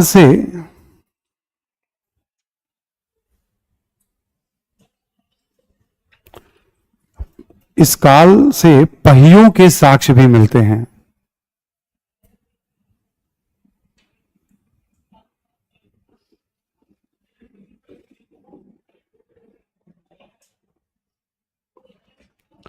नवपाषाण काल में पहियों के साक्ष्य मिलने लगे, जैसे कुम्हार का चाक एक तरह से पहिया जैसा है, और भी पहियों के साक्ष्य। अब इससे क्या होता है, भारी वस्तुओं को आप एक जगह से दूसरी जगह या व्यक्ति के आवागमन में भी सुविधा होगी। एक एक ज्ञान जीवन को बदलने वाला है, एक एक ज्ञान जीवन को, तो मानव ऐसे ही स्ट्रगल करते करते जीवन को, है ना, पहियों का भी ज्ञान। लिखें कि कपास की खेती की, इसी में लिखेंगे आप, कपास की खेती के भी प्रमाण मिलते हैं।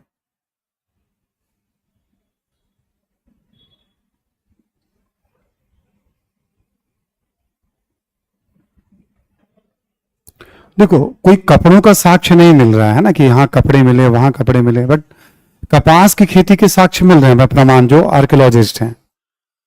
हो सकता है मानव उस दिशा में आगे बढ़ रहा हो। ठीक है, जब अस्थाई जीवन है तो मानव उस दिशा में भी आगे बढ़ रहा हो लगातार। ये सब शिल्प ही तो है। अब देखो, पत्थर का उपकरण, बर्तन, कपास की खेती का उसको ज्ञान है, तो ये सब तो बता रहा है पहिए का ज्ञान। यानी आप देखोगे निर्माण कार्यों का दायरा भी बढ़ रहा है ना, अलग अलग चीजों को निर्माण किया जा रहा है मानव के द्वारा। हाथ से बनी हुई वस्तुएं, हस्तशिल्प, हैंडीक्राफ्ट, हम देखें क्या शिल्प की दिशा में भी मानव आगे बढ़ रहा है। पहले की तुलना में विविधता इसमें भी आ रही है, डाइवर्सिटी बढ़ रही है। अगला पॉइंट लिखें आप, लिखें साक्ष्यों से जो एविडेंसेस मिलते हैं, साक्ष्यों से पारिवारिक जीवन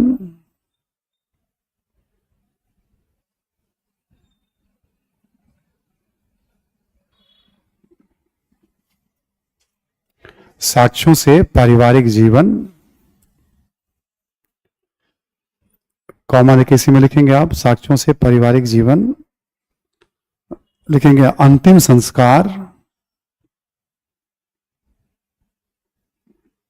अंतिम संस्कार, कॉमा कला में रुचि, कला आर्ट में रुचि इत्यादि की भी जानकारी मिलती है।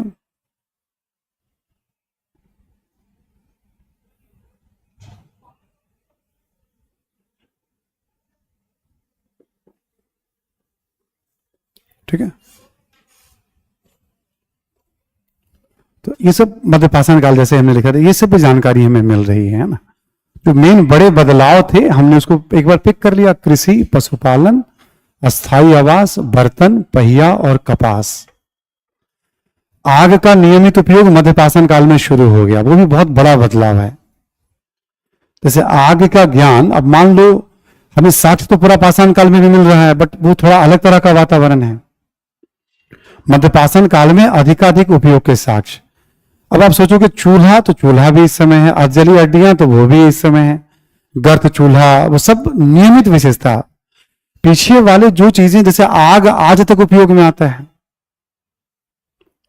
मानव ने कैसे समझा होगा, तो आपने कभी सुना होगा, पढ़ा होगा, जब वातावरण जलवायु जब गर्म हुई अपेक्षाकृत, तो टहनियों की टकराहट से या पत्थरों को रगड़ने से, जो चिंगारी वगैरह से मानव ने आग के ज्ञान को समझा होगा। कैसे उस ज्ञान का उपयोग करते होंगे, कैसे संभालते होंगे। तो आज की तरह माचिस तो था नहीं, तो कितना समय लगा होगा कि जब भी चाहे वो आग का उपयोग हो, जला के छोड़ देंगे तो नुकसान भी बहुत होता रहेगा उसमें कुछ। तो अब ये सब तो अधूरा ही ज्ञान है कि कैसे कैसे किया होगा उन्होंने, मतलब अनुमान व्यक्त किए जाते हैं। बट एक बार आग है तो आप देखो उसके बहुत सारे फायदे हैं। रोशनी यानी सुरक्षा के दृष्टिकोण से बेहतर है, जंगली जानवरों को रक्षा के दृष्टिकोण से बेहतर है, शिकार करने में उपयोगी है, भोजन को पकाने में उपयोगी है। एक बार आग का ज्ञान तो कई तरह से बहुत उपयोगी हो सकता है अपने आप में, मध्यपाषाण काल में। तो ये सारे ज्ञान अलग अलग दौर में बढ़ते जा रहे हैं ऐसे करके, ठीक। तो ये विकास की यात्रा है।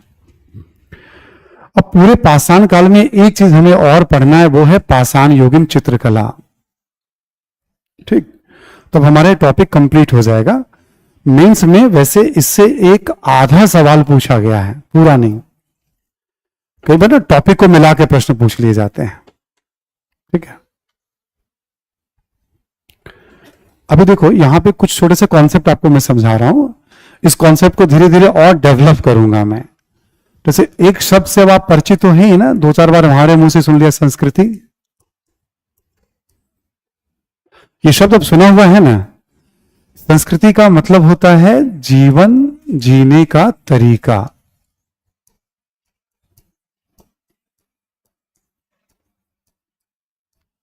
लिखते चलिएगा आप कॉपी में, समझाने वाला कार्यक्रम तो होगा बट लिखते चले आप। एक शीर्षक दे दें संस्कृति, थोड़ा मैं समझा दूं फिर मैं चित्रकला पे आऊंगा।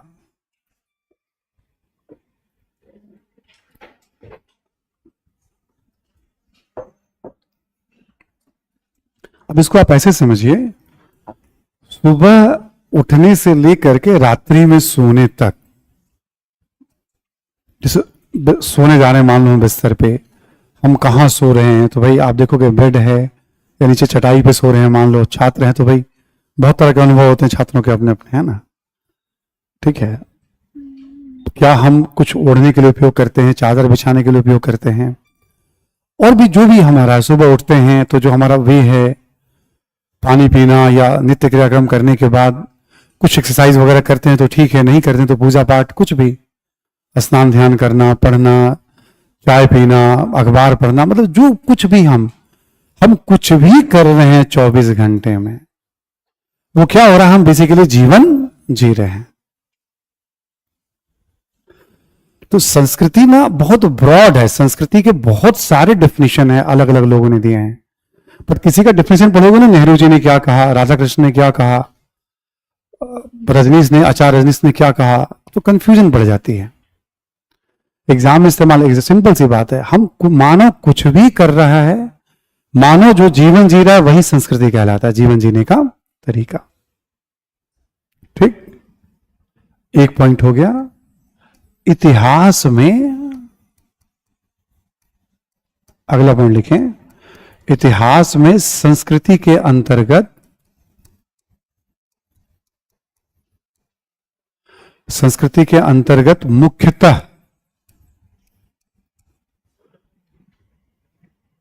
मुख्यतः कला, साहित्य, धर्म दर्शन,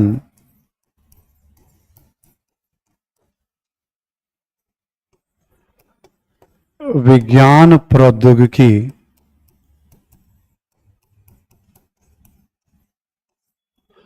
इत्यादि का अध्ययन करते हैं।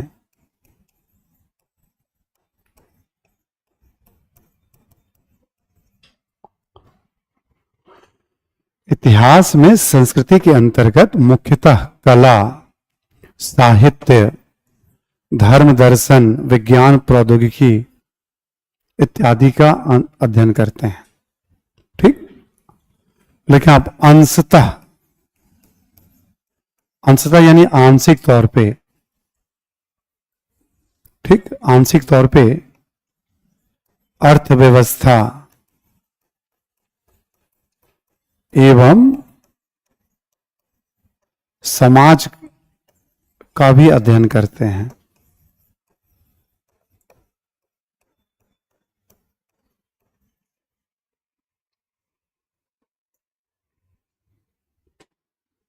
ठीक है, मुख्यतः कला, साहित्य, धर्म दर्शन, विज्ञान प्रौद्योगिकी का अध्ययन करते हैं। आंशिक तौर पे अर्थव्यवस्था एवं समाज का भी अध्ययन करते हैं। इतिहास में संस्कृति का मतलब हो गया वे ऑफ लाइफ, जो जीवन जीने का रास्ता है, मार्ग है। हम कुछ भी कर रहे हैं, सब संस्कृति का पार्ट है। थोड़ा ध्यान से सुनिएगा, डिस्कशन को हम लोग और आगे फिर इनरिच करते जाएंगे। हम लोग कुछ भी पढ़ते हैं ना, पहले एग्जाम के लिए पढ़ते हैं, कभी नहीं भूलना है। और एग्जाम के लिए जब भी पढ़ते हैं तो जब तक दिमाग में कुछ फ्रेम नहीं बनेगा तो हम उसका यूज नहीं समझ पाएंगे। ठीक, इतिहास की किताबों में कैसे पढ़ते हैं, तो इतिहास की किताबों में हम संस्कृति के अंतर्गत कला, साहित्य, धर्म, विज्ञान ये सब पढ़ते हैं। ठीक, इतिहास की किताबों में हम ऐसे अध्ययन करते हैं। हम क्यों इतिहास की किताबों में इसको पूरा जीवन जीने के तरीका को केवल इसको ही क्यों पढ़ते हैं इतिहास की किताबों में? ये सब चीजें ना आज भी हमारे जीवन में चल रही हैं। अब चंद्रगुप्त मौर्य की राजनीति का हमारे जीवन में कुछ खास प्रभाव नहीं है। बिंबिसार ने क्या किया उससे हमारे जीवन में बहुत फर्क अब, बट बिंबिसार के समकालीन बुद्ध ने जो शिक्षा दी उसका आज भी बहुत महत्व। प्रधानमंत्री जी आज अमेरिका गए हैं और अमेरिका में बहुत सारा कार्यक्रम है, 3 दिनों का कार्यक्रम है। संयुक्त राष्ट्र संघ का जो वार्षिक अधिवेशन होता है उसमें प्रधानमंत्री जी स्पीच देने वाले हैं। आमतौर पे प्रधानमंत्री जब भी किसी अंतर्राष्ट्रीय मंच पे से स्पीच देते हैं तो जरूर कहते हैं भाई देखो हम बुद्ध के देश के रहने वाले हैं, हम युद्ध की भाषा में कभी बात, कहां बुद्ध और कहां युद्ध। ठीक, एक बात हम कह रहे हैं, प्रायः कहते हैं अंतर्राष्ट्रीय मंचों पे। क्यों? तो आप देखोगे उस दौर का साहित्य, उस दौर का धर्म, जितनी पूजा पाठ की पद्धति आज भारत में प्रचलित है सब तो प्राचीन काल से चली आ रही। इस्लाम भी तो प्राचीन काल में भारत में आ गया था, कुछ मध्यकाल से चली आ रही है, जैसे सिख धर्म की बात करें हम। तो ये इसमें क्या होता है, कला साहित्य लगभग जैसा उस दौर में था लगभग वैसा आज भी है। तो एग्जाम में क्यों महत्व दिया जाता है? क्योंकि एक जागरूक स्टूडेंट इसको ऑब्जर्व कर सकता है, देख सकता है। ठीक, रुपये का हम सब इस्तेमाल करते हैं ना, 10 रुपए, 20 रुपए, 50 रुपए, 100 रुपए, सब प्लास्टिक मनी के युग में। अब तो ऑनलाइन पेमेंट का, डिजिटल पेमेंट चलता है, बट फिर भी यूज तो करते होंगे। अब 10 रुपए का नोट किसी ने देखा है? 20 का, जितने भी रुपए हैं उस पर देखोगे कोई ना कोई स्थल की आकृति बनी हुई है। ठीक, कभी नोटिस करिएगा, किसी पे सांची का स्तूप है, किसी पे कोणार्क का मंदिर है, किसी पे लाल किला है, किसी पे रानी का वाव बना हुआ है, किसी पे हम्पी का स्मारक बना हुआ है, कर्नाटक में पड़ता है हम्पी। अब हर एक व्यक्ति जो रुपयों का यूज करता है उसको भी पता है कोणार्क में एक मंदिर है, यानी कला का पार्ट हो गया हमारा वो। ठीक है, कला का पार्ट हो गया। तो ये चीजें क्या होता है, एकदम से जीवंत हम कैरी कर रहे हैं इसको अपने साथ साथ, और कहीं ना कहीं हम इकोनॉमी और सोसाइटी को भी कैरी करते हैं। जैसे ये सारे फसल हैं भारत में, हम चाहे जितना अनुसंधान, मिट्टी है, फसल बीज है, सिंचाई है, बट ये परंपरा कभी टूटी नहीं है। एक बार गेहूं, जौ, चावल आ गया तो हड़प्पा काल, वैदिक काल, हर दौर में सारे फसल मौजूद। सामाजिक जीवन की बात करें, जैसे हमने बताया कि भाई आपको याद होगा पिछले क्लास में हम विरासत की बात करते हैं, हम लोग जाति प्रथा है, वर्ण व्यवस्था है, विवाह की परंपरा है, शिक्षा का तौर तरीका, बहुत सारी चीजें प्राचीन काल, मध्यकाल से चली आ रही हैं भारत में। इसलिए संस्कृति के डिबेट में नहीं जाना, हमें यह समझना है कि संस्कृति में हम क्या क्या पहलू, क्योंकि हम अभी पढ़ने जा रहे हैं पाषाण युगीन चित्रकला, थोड़ा इसको और विस्तार से मैं समझाऊंगा। मेंस में बेसिकली कल्चर को ही सबसे ज्यादा महत्व दिया गया। जो भी 3 सवाल पूछे गए हैं अभी इस बार, आज सुबह 9 से 12 में जो 3 प्रश्न पूछे गए हैं, 2 प्रश्न कला साहित्य पे पूछे गए और 1 समाज अर्थव्यवस्था पे पूछा गया है। ठीक, 2 सवाल यहां से पूछे गए और 1 यहां से पूछे गए हैं। तो अब जो इंट्रोडक्शन में दे रहा हूं, अभी तक तो पूरा परिचय दे रहा था मैं, अब ये मेंस के लिए संस्कृति को जानना जरूरी है। संस्कृति और विरासत 2 शब्द यूज किए गए हैं। सिंपल हो गया जीवन जीने का तरीका, फिर इसकी हमने बात कर ली। यानी संस्कृति में ये सारी चीजें आ जाती हैं जो हमें पढ़ना होता है, क्योंकि सब जीवन का पार्ट है ना। हम बड़ों से कैसा व्यवहार करते हैं, छोटों से कैसा व्यवहार करते हैं, दोस्तों से, अनजान लोगों से, परिवार में जो हमारी महिला सदस्य हैं उनके साथ हम कैसा भाव रखते हैं, हम जब समाज में निकलते हैं सार्वजनिक जगह वहां कैसा, ये सब हमारे जीवन व्यवहार का पार्ट है। गरीब के साथ क्या नजरिया है ना, किसी मुद्दे पे क्या विचार है, ठीक है, ये सब हमारे उसके पार्ट हो जाता है। इसलिए ब्रॉड क्या होता है जीवन जीने का, संस्कृति का मतलब जीवन जीने का। संस्कृति के बाहर कुछ भी नहीं है, कुछ भी नहीं है। संस्कृति ही राजनीति, समाज, अर्थव्यवस्था सब उसके अंदर समाहित हो जाएंगे। ये इतना ब्रॉड होता है। इतिहास में अलग क्यों करते हैं, क्योंकि ये चीजें प्राचीन और मध्यकाल की आज भी हमारे जीवन में, इसलिए इसको अलग करके पढ़ते हैं हम। और यूपीएससी में इसको क्यों महत्व दिया जाता है, केवल किताबी ज्ञान नहीं बल्कि व्यवहारिक ज्ञान, अखबारों का ज्ञान, थोड़ा घूम फिर करके भी आप इसको समझ और लिख सकते हैं, इसलिए महत्व दिया जाता है। इसलिए चंद्रगुप्त मौर्य पे और बिंबिसार पे और अजातशत्रु पे सवाल मेंस में नहीं पूछे जाते हैं, बट कल्चर पे सवाल मेंस में पूछ लिए जाते हैं। समझ में आ रही है बात? तो 3 छोटी छोटी बातें मैंने यहां पे रखी। चौथा हम आगे बढ़ते इसी में हम, जैसे अभी हमने लिया संस्कृति की बात कर रहे हैं आपसे हम, ठीक। ये भी पॉइंट आपको करना है मेरे साथ साथ ही, ताकि हमेशा के लिए ध्यान रहे। संस्कृति का पहला जो सबसे महत्वपूर्ण सेगमेंट होता है वो होता है कला। कला यानी आर्ट। इसके भी कई तरह के डिवीजन होते हैं, मैं धीरे धीरे सब बता दूंगा आपको। आर्ट का मतलब आप समझिएगा एक तरह से सृजन, क्रिएटिविटी। आर्ट क्या होता है? क्रिएटिविटी, जब आप कुछ करते हैं। जैसे मैं हिस्ट्री पढ़ा रहा हूं, मेरा अपना तरीका है प्रेजेंट करने की, मेरी कला है, ये मेरी अपनी क्रिएटिविटी का। आप इतिहास को ऐसे पढ़ें। हम जो कुछ भी कर रहे हैं, कपड़े पहन रहे हैं, लिखना भी एक कला है। हर कोई अलग अलग तरीके से लिख रहा है, अपना अपना आर्ट है उनका। क्रिएटिविटी, कला किसको कहते हैं? क्रिएटिविटी को, सृजन को कहते हैं। मुख्यतः इसमें 2 बातें आती हैं, या तो सौंदर्य के लिए, कला में सौंदर्य बोध को देखा जाता है, या फिर उपयोगिता की बात की जाती है।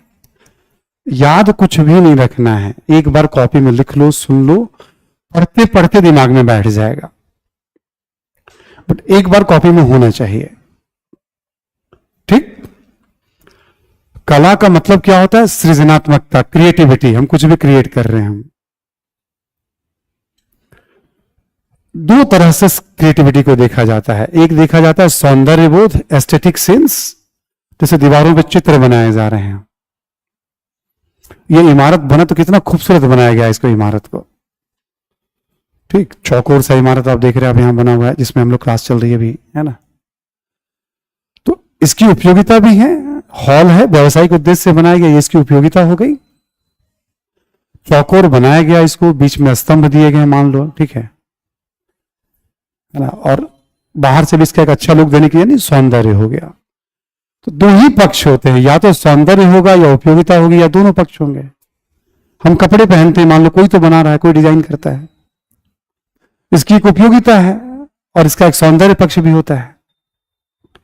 कुछ भी लेने जाते तो हम क्या देखते हैं, कुछ भी कितना अच्छा दिख रहा है। इंसान स्वभाव से सौंदर्य बोध की तरफ भी आकर्षित होता ही होता है, प्लस उपयोगिता देखते हैं हम। अभी दो चार बच्चों के चश्मे को देख करके मुझे याद आ रहा है, चश्मे का फ्रेम भी जब हम लेने जाते हैं तो देखते हैं ना कौन सा अच्छा लग रहा है मेरे ऊपर, नहीं, यस, देखते हैं ना हम जाकर के, हम फिर कीमत भी देखते हैं उसका। हम हमारा पॉकेट अलाउ करता है कि नहीं करता है। हम कपड़ों खरीदने जाते हैं, सेम चीज करते हैं हम। तो बस सिंपली रखना है, कुछ भी क्रिएटिव हो रहा है तो उसमें सौंदर्य बोध और उपयोगिता का पुट होता है। ठीक, अब इसमें तो अभी और बातें कर लेंगे थोड़ा थोड़ा हम, बट कला के अंदर पढ़ते क्या क्या हैं हम। कला के अंदर पढ़ते हैं हम स्थापत्य,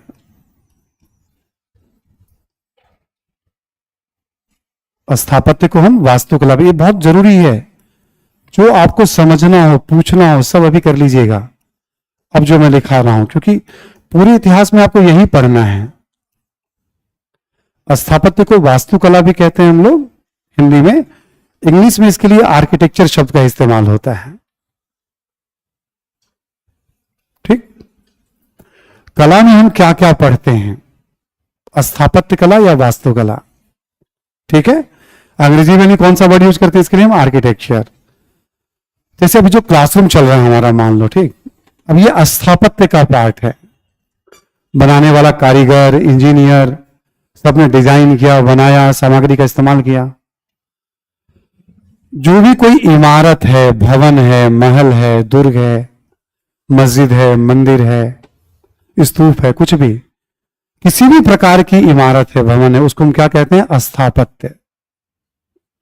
जैसे भी हमने यूज किया ना रुपए पे लाल किला, वो एक आर्किटेक्चर का उदाहरण है। ताजमहल, कुतुब मीनार, कुछ भी, सांची का स्तूप, कोणार्क का मंदिर, रुपए पे जितना भी देखोगे सब केवल आर्किटेक्चर है उसपे।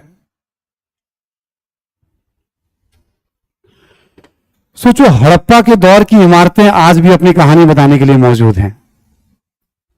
हजारों साल पुराना सांची का स्तूप मौजूद है। अशोक ने सारनाथ में एक स्तंभ रखवाया था, वो हमारा राष्ट्रीय प्रतीक है, हमारा चिन्ह है। वो सारनाथ के स्तंभ के ऊपर जो 3 सिर होते हैं। हिस्ट्री में स्थापत्य पे सवाल पूछे जाते हैं नियमित तौर पे।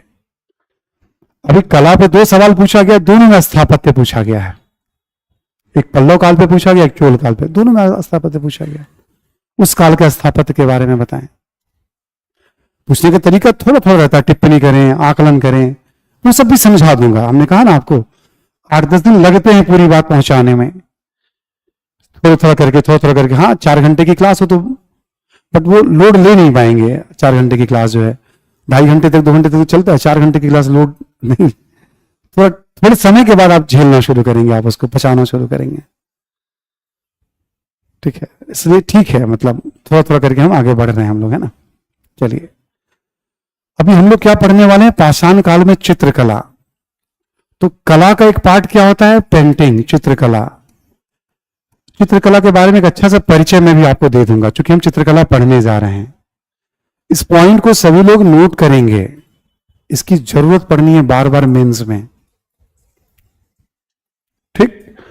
चित्रकला के बारे में आपको मैं बताऊंगा, पेंटिंग के बारे में बताऊंगा, अभी थोड़ी देर में बताता हूं क्या क्या इसका पार्ट होता है। ऐसे ही मूर्ति कला, जो मूर्तियां बनती हैं,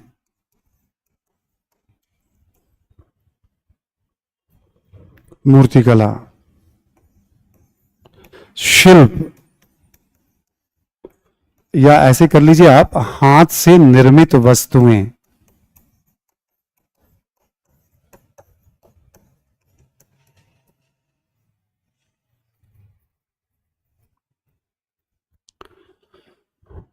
जैसे अभी मैं आपको कह दूं, पाषाण भारतीय उपमहाद्वीप में पाषाण युगीन शिल्प पर टिप्पणी करें। ठीक, बहुत कम है, बट उपकरण तो है ना हर दौर का, हाथ से तो बनाया जा रहा है, वो भी शिल्प का एक पार्ट है। अभी जो हमने पढ़ा उसमें शिल्प क्या क्या है, उपकरण, जितने भी उपकरण हमने पढ़े वो सब क्या हुआ, हाथ से निर्मित। ठीक, समझ में आ रही बात। हमने देखा बर्तन, वो उसका पार्ट हो गया। हमने जैसे बात की झोपड़ी वगैरह बनाए जाने, वो शिल्प का पार्ट हो गया। पहिया शिल्प का पार्ट हो गया। जो कुछ हाथ से बनाया जा रहा है वो सब शिल्प का पार्ट है। जैसे हड़प्पा कालीन शिल्प, मौर्य, हर काल में एक शिल्प की बात हो जाएगी। शिल्प को हम इकोनॉमी में भी पढ़ते हैं, ऐसे भी पढ़ते हैं।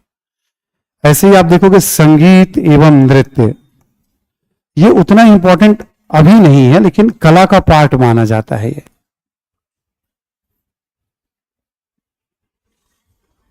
ठीक है, अब मैं आपसे कहूं पाषाण युगीन कला के बारे में संक्षेप में बताएं, तो आपको या तो शिल्प के अवशेष मिलेंगे, आपको थोड़े नृत्य के बारे में, नृत्य के भी साक्ष्य मिल रहे हैं, और चित्रकला के जितने साक्ष्य मिलते हैं हमें उसके बारे में बता देना होता है राइटिंग में।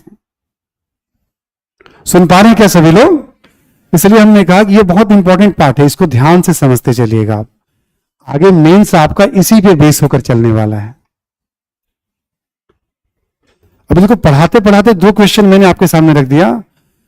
भारतीय उपमहाद्वीप में पाषाण युगीन शिल्प पर टिप्पणी करें, या शिल्प का के बारे में परिचय दें, और भारतीय उपमहाद्वीप में पाषाण युगीन कला।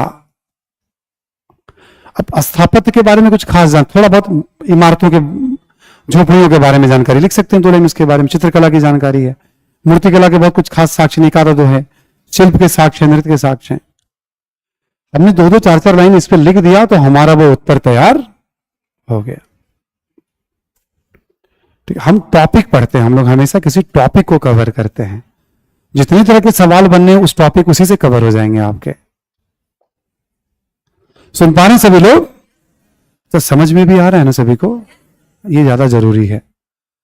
सुन रहे हैं अच्छी बात है, सो नहीं रहे ये और अच्छी बात है। समझ में आना ज्यादा जरूरी है, नहीं तो हम बार बार बात कर लेंगे आपसे, हम करते भी जाएंगे हम। देखो, एंशिएंट और मिडिवल हिस्ट्री आसान है, मतलब मैं अपनी भाषा में आपको बता दूं, थोड़ी इंफॉर्मेशन आपको पढ़ना है।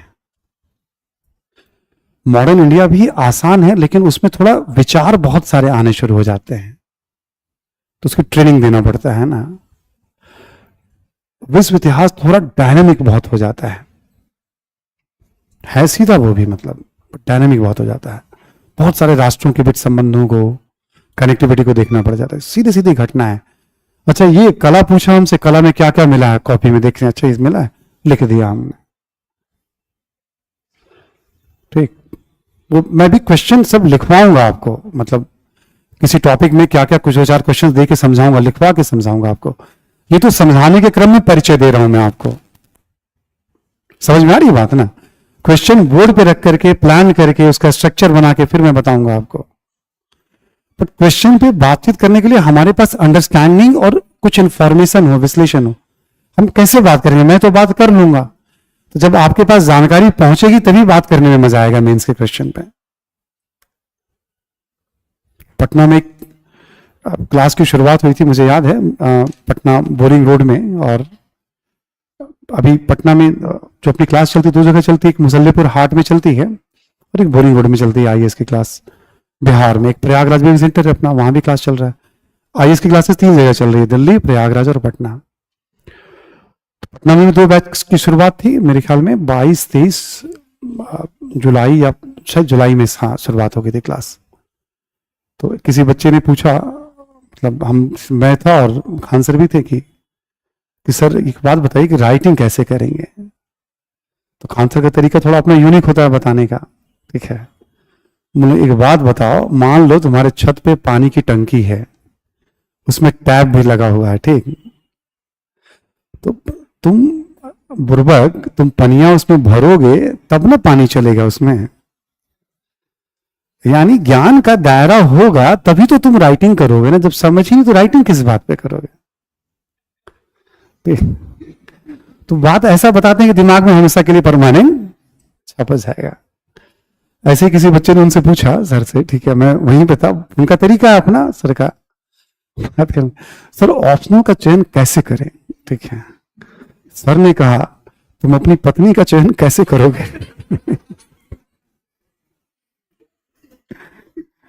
सर ने कहा तुम अपनी पत्नी का चयन कैसे करोगे? ये मेरे ख्याल में मुसल्लेपुर हाट में या बॉलीवुड में, मुसल्लेपुर हाट में किसी ने बच्चे ने पूछा, ठीक है बताओ क्या क्या खूबी देखोगे तुम, ठीक है। तो हाजिर जवाबी भी तो जबरदस्त है भाई, वो अपनी बातों को रखने के लिए जाने जाते हैं, ठीक है। तो वो प्रश्न कहाँ था, शब्द का चयन कैसे करें, उन्होंने कहा बताओ तुम अपनी वाइफ का चयन कैसे करोगे, ठीक है ना। अब वो बच्चा जो है उसमें सोच में पड़ गया कि भाई चयन कैसे करें, ठीक है ना। यानी देखो क्या होता है, सब्जेक्ट में थोड़ा इंटरेस्ट होना चाहिए, आपका बैकग्राउंड है तो अच्छी बात है, मार्गदर्शन हो मतलब जानते हो आप उसके बारे में, यानी जो क्वालिटीज होती है, फिर एक बार पढ़ना शुरू कर देता है स्टूडेंट, और क्या है उसमें।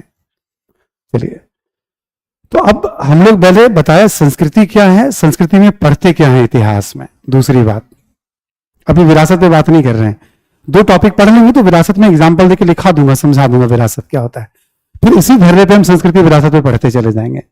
बस मैंने आपको एक लाइन यूज किया कि देखो एंशिएंट मेडिवल हिस्ट्री आसान है, थोड़ी इन्फॉर्मेशन है, बट कुछ भी चीजें थाली में पुरुष को तो नहीं मिल रही है ना। आप यदि सोच के चल रहे हो कि हिंदुस्तान के सबसे टफ एग्जाम को निकालेंगे और ऐसे ही आ जाएगा, तो ऐसे नहीं होने वाला। पढ़ना है और बहुत पढ़ना है, बहुत पढ़ना है, ये बात दिमाग में रख लीजिएगा। शॉर्टकट नहीं है इसका, ठीक है, इसमें कंफ्यूजन में मत रहिएगा, बट सीधा सीधा पेपर होता है, बहुत डिफिकल्ट पेपर नहीं है एंशिएंट मेडिवल। घटना है, पढ़ लिया, उसको याद कर लिया, समझ लिया और राइटिंग में कन्वर्ट।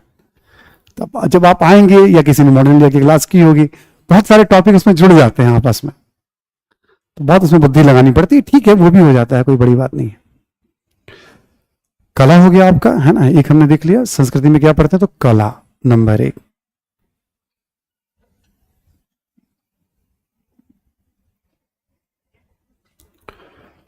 संस्कृति के अंतर्गत अभी हमने वहां भी लिखवा दिया था, और क्या पढ़ते हैं हम लोग, धर्म,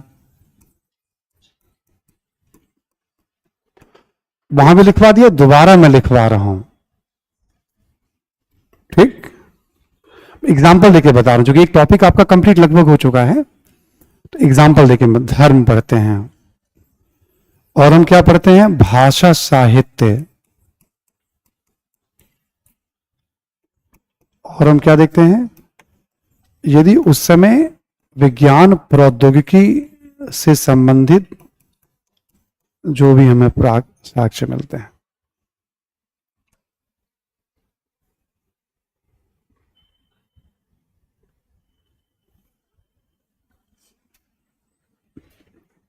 ठीक है, समझ में आ गई बात ना आप सभी को।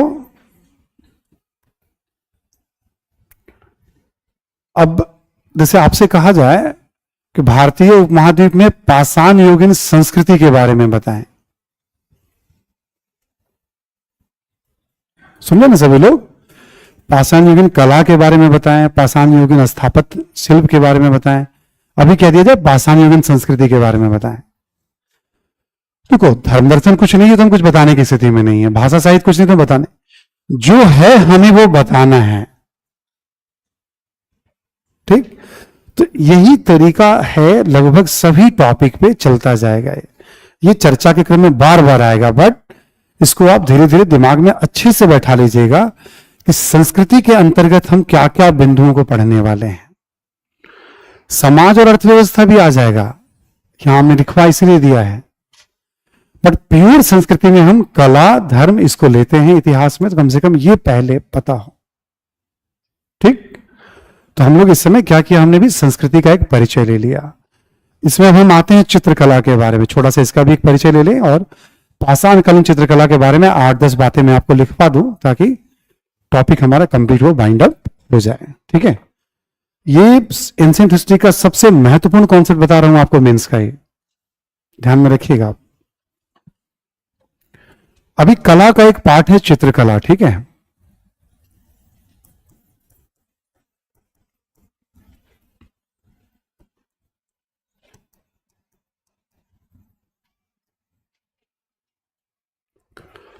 आप देखेंगे चित्र, जो प्रायः चित्र आप देखेंगे, चित्र या तो आप देखेंगे दीवारों पर बनाया जा रहा है,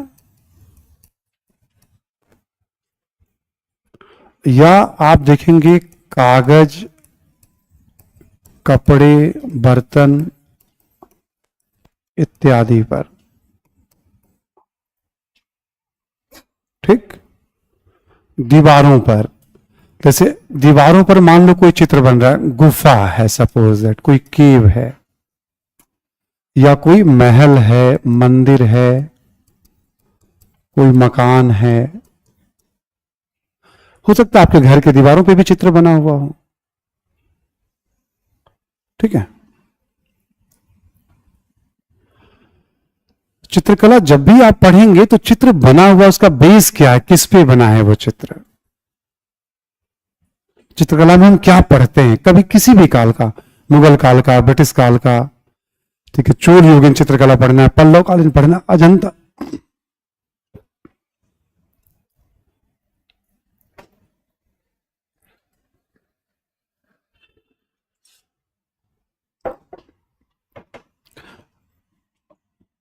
इसके लिए एक शब्द यूज किया जाता है भित्ति चित्र, म्यूरल पेंटिंग। ठीक है, जो दीवारों पर चित्र बनते हैं उसको हम क्या कहते हैं, भित्ति चित्र। अब देखोगे प्राचीन काल में बहुत सारे गुफाओं पे चित्र है, तो केव पेंटिंग, गुफा चित्र, ऐसे करके ना वर्ड यूज कर दिए जाएंगे। अच्छा, गुफा के दीवारों पर चित्र जो बने हुए। ठीक, मैं रिपीट कर रहा हूं, इसको बहुत अच्छे से दिमाग में बैठा के चलना है। मेंस का, एंशिएंट मेडिवल हिस्ट्री का यही सब बेस है, कल्चर और विरासत। स्ट्रक्चर से बहुत सारा काम आसान हो जाता है, टॉपिक पढ़ते जाएं, स्ट्रक्चर पे लागू कर दिया जाता है, उसको अप्लाई कर दिया जाता है। ठीक है, ये सब जो चित्र बनते हैं ये सब कहलाते हैं लघु चित्र, मिनिएचर कहलाते हैं।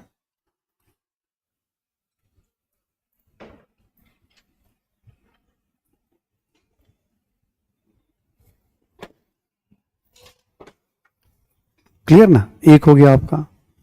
चित्रकला में क्या पढ़ते हैं, तो किस पर चित्र बना हुआ है, एक ये पढ़ते हैं।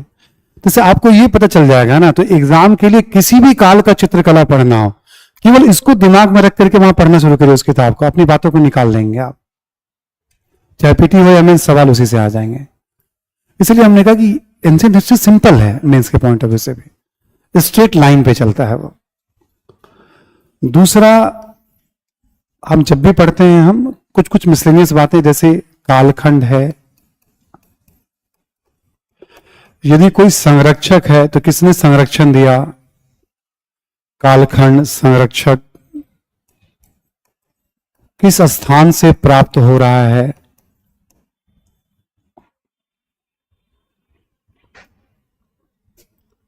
किस कालखंड का है, यदि पता है हमें तो कौन संरक्षण दे रहा था चित्रकला को, किस स्थान से प्राप्त हो रहे हैं चित्रों के साक्ष्य। जरूरत पड़ने पे हम ये सब जानकारी भी इकट्ठा करते हैं इसमें, बट इसका रोल ऐसे ही इंट्रोडक्शन वगैरह लिखने या पीटी में थोड़ा बहुत रहता है इसका। ऐसे ही चित्रकला की जब भी बात होती है तो रंग की बात होती है, ब्रश की बात होती है। ये भी बड़ा सिंपल सा होता है, जितने प्राकृतिक रंग हैं ना सब यूज किए जाते हैं चित्र में, लाल, हरा, सफेद, नीला, काला, पीला। इसके लिए कोई बहुत टेक्निकल ज्ञान नहीं। ब्रश हमेशा जानवरों के बाल या जो टहनियां वगैरह होती है पेड़ पौधे, इससे कूची बन सकती है। ये सब बड़ा सिंपल है, एक ही तरह की बात लिखनी होती है हर युग में। ठीक है, इसमें कुछ नया नहीं करना, राइटिंग का पार्ट होता है। तो ये तीन तो नॉर्मल हो। अब सबसे महत्वपूर्ण बात जो चित्रकला में ध्यान रखी जाती है और पूरा का पूरा मेंस जिस पे बेस होता है, वो है चौथे नंबर पे विषय वस्तु। चित्रकला का विषय वस्तु क्या है? जैसे दीवारों पे चित्र बने हुए हैं तो कौन कौन जानवर पे है, पेड़ पौधों पे है, झोपड़ी पे है, मानव पे है, अंतिम संस्कार पे है, संगीत नृत्य पे है। जो बातें मैं आपको लिखवा रहा था, जैसे भीमबेटका के बहुत सारे चित्र थे, काहे किस प्रकार का चित्र है वो, तो विषय वस्तु और उसका महत्व लिखने का बस एक वे होता है, विषय वस्तु और महत्व, ठीक है, ये मोस्ट इंपॉर्टेंट पार्ट होता है मेंस का, ठीक है। जब भी मेंस में बस चित्र, अच्छा किस प्रकार के चित्र हैं ये इंपॉर्टेंट हो जाता है, और उससे क्या पता चलता है, तो जिस प्रकार के चित्र उससे वो जानकारी मिलती है, ठीक। तो अब किसी भी काल में चित्रकला को पढ़ेंगे तो हम क्या ध्यान रखेंगे, हम ये 5 अलग अलग बातें, ये सब सामान्य बात हो गई, ये आपकी विशिष्ट बात है मेंस के पॉइंट ऑफ व्यू से जानना, लेकिन पांचों को थोड़ा बहुत चाहिए, प्रारंभिक परीक्षा में भी सवाल पूछे जाते हैं, प्रश्न पूछे जाते हैं। क्लियर सभी को? तो हम लोग अभी क्या स्टार्ट किए, अभी जैसे नवपाषाण काल कंप्लीट करने के बाद संस्कृति का एक छोटा सा परिचय दिया। संस्कृति क्या है? जीवन जीने का तरीका है, ठीक। इतिहास में संस्कृति के अंतर्गत मुख्यतः कला, साहित्य, धर्म, दर्शन, विज्ञान, प्रौद्योगिकी, इन सब का अध्ययन करते हैं, यहां लिखा हुआ है, ठीक है। अंततः अर्थव्यवस्था एवं समाज, क्यों? आज का उदाहरण देके बता दिया हमने आपको, ठीक है। संस्कृति में तो सब कुछ आ जाता है ना, उसके बाहर कुछ भी नहीं है। अभी यूपीएससी ने एक सवाल पूछा है कि ऋग्वैदिक काल और उत्तर वैदिक काल के सामाजिक आर्थिक जीवन में क्या परिवर्तन अंतर है। अभी मेंस में आया सुबह सुबह, तो समाज अर्थव्यवस्था, चूंकि ऋग्वैदिक उत्तर वैदिक कालीन समाज, पहली बार वहीं पे वर्ण, वहीं पे जाति के लक्षण, विवाह के लक्षण, मंत्रोच्चारण, पूजा पाठ की पद्धति, वसुदेव कुटुंबकम, सारी बातें तो पहली वैदिक काल जो आज तक हमारे जीवन में चली आ रही हैं।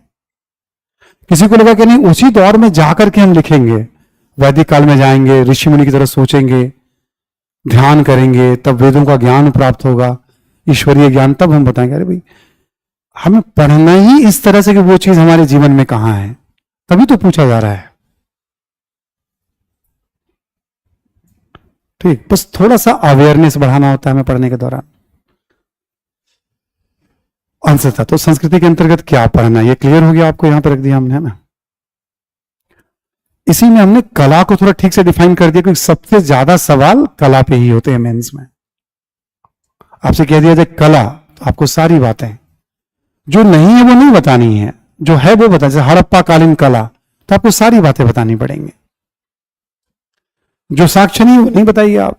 मौर्य कालीन कला, तो आपको सारी बातें, आपको पहले से पता है मौर्य कालीन कला में हमें इसमें से सारे पॉइंट्स लिखने हैं।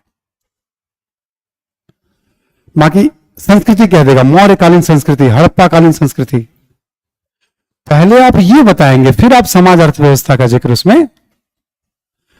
तो कभी क्वेश्चन का लेंथ बढ़ा दिया जाता है, कभी खींच दिया जाता है, वो सब समझेंगे धीरे धीरे आप। तो सबसे ज्यादा जो पूछे जाने वाला सवाल है यही है, संस्कृति कला करके है आपका। ये मैंने एक्सप्लेन कर दिया, आपको समझा दिया। इसके बाद आप देखेंगे चित्रकला हम कैसे पढ़ते हैं, उसका एक अच्छा सा परिचय हो गया। किसी भी स्टूडेंट को इच्छा हो कि मुझे चित्रकला पढ़ना है, और अब इस बात को यदि वो समझ लिया है, कोई किताब पढ़ना शुरू कर दे, नोट्स उसमें से काम की बात हो, आप बस कॉपी में लिख लो पहला किस पे बना हुआ है, गुफाओं पे या लघु, तो भित्ति चित्र कहां से साक्ष्य मिल रहे हैं, कोई संरक्षक था कि नहीं, किस कालखंड का है। अच्छा, प्राकृतिक रंगों का और ब्रश का हमने बता ही दिया आपको। किन विषयों पे चित्र है और इसका क्या महत्व है हमारे जीवन में। मुगल काल हो, सल्तनत काल हो, चोल काल हो, अजंता हो, एलोरा हो, कोई भी चित्रकला हो आप। अभी क्या हुआ, स्ट्रक्चर हमारे दिमाग में, हम अजंता पढ़ें या नहीं पढ़ें, अजंता चित्रकला के बारे में संक्षेप में परिचय दें, तो आपके दिमाग में पहले से पता है हमें ये 5-7 बातें बतानी है।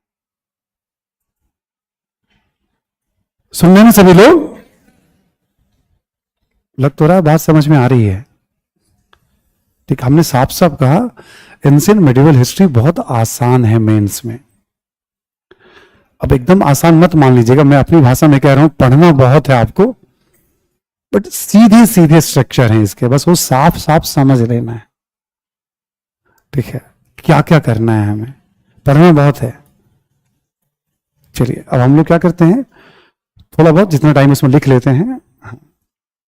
विषय वस्तु का मतलब ये होता है, पूजा सिंह ने पूछा विषय वस्तु क्या होता है, यानी चित्र किन किन विषयों पे बनाए गए हैं, चित्र को देखकर हमें क्या क्या समझ बनती है, जानवर के बारे में, व्यक्ति के बारे में, युद्ध के बारे में, खेती के बारे में, जंगलों के बारे में, नदियों के बारे में, पर्वतों के बारे में, अंतिम संस्कार के बारे में। इसको हम विषय वस्तु कहते हैं, पूजा, है ना। ठीक है, चलिए लिखिए आप जरा एक बार। अब शीर्षक दे दें आप, पाषाण युगीन चित्रकला। स्टार्ट करवा देता हूं मैं, कुछ कुछ लिखवा देता हूं मैं इसमें, 4 बजे मैं छोड़ दूंगा आपको, है ना। पाषाण युगीन चित्रकला शीर्षक है आपका। ठीक, अब जैसे ना हर काल की चित्रकला में ऐसे पढ़ा दूंगा काल 10 टॉपिक में, जब जब आएगा, फिर लास्ट में क्या करूंगा, 10 को जोड़ दूंगा, प्राचीन भारतीय चित्रकला, ऐसे स्ट्रक्चर। तो लोग कई बार क्या करते हैं, कला को एक साथ वैसे पढ़ते हैं, हमने क्या किया, टॉपिक दर टॉपिक। क्यों? जैसे देखो, टॉपिक दर टॉपिक, पल्लव कालीन कला पूछा, चोल कालीन पूछा, कभी प्राचीन काल में भी पूछ लेता है।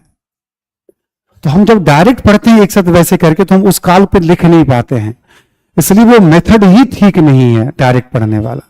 मेथड है काल वाइज पढ़िए आप, जरूरत हो तो सबको कनेक्ट कर दीजिए, नहीं जरूरत हो तो जैसा पूछ रहा है वैसे लिखिए आप उत्तर। आप अभी मैं प्रश्न पे आया नहीं हूं, मैंने बताया अभी टॉपिक जब एंड होगा प्रश्न लिखाऊंगा आपको, 6, 7, 8 सवाल, थोड़ा बहुत अंतर बता दूंगा, फ्रेमिंग देखो कैसे करो, स्टार्ट कैसे करो, कैसे लिखो आप। ठीक, अभी प्रश्न पे आया नहीं हूं, है ना। वो टैप वाला एग्जाम्पल ध्यान है ना, पानी भरने दो, तब टैप चलाओगे तो उसमें से जल नीचे आएगा। ठीक है, पानी भरा ही नहीं है और तुम चलाने के लिए उतावले हो रहे हो। उनकी अपनी शैली है, अपना जो बिहारी एक्सेंट होता है खान सर का, है ना। अरे बुर्बक, कौन बकलोलिया है, ठीक है, वो अपने तरीके से बोलते हैं वो, है ना। लिखें आप जरा चित्रकला में पहला पॉइंट लिखें आप, पाषाण युगीन चित्रकला में लिखें आप, पाषाण कालीन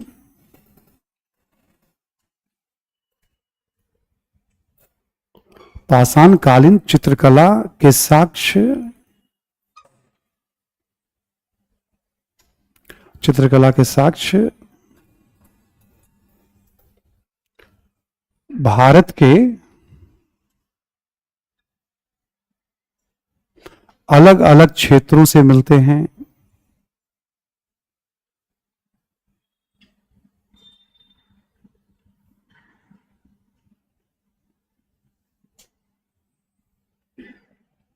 ठीक है, अलग, लेकिन जैसे जैसे कर लें आप, भीमबेटका,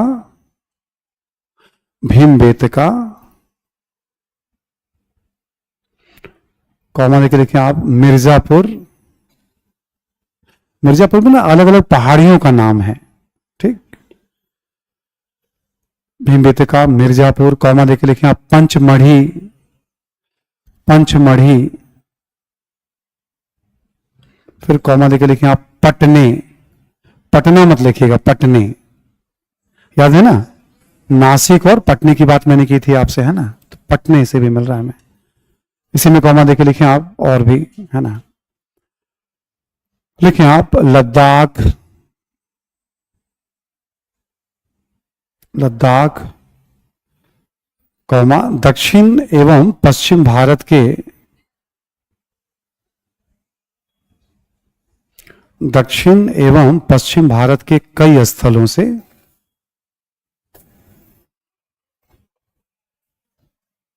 ठीक है, विभिन्न स्थलों से, और भी बहुत सारे स्थल हैं, उसका नाम नहीं जानना आपको, भी बहुत जरूरत होगी तो जानकारी मिल जाएगी आपको, ठीक है, मैं प्रोवाइड कर दूंगा। तो भाई देखो, साक्ष्य कहां से मिल रहे हैं, तो मोटे तौर पे ये सब फेमस है, भीमबेटका सबसे ज्यादा फेमस है। भीमबेटका कहां पड़ता है, मध्य प्रदेश में।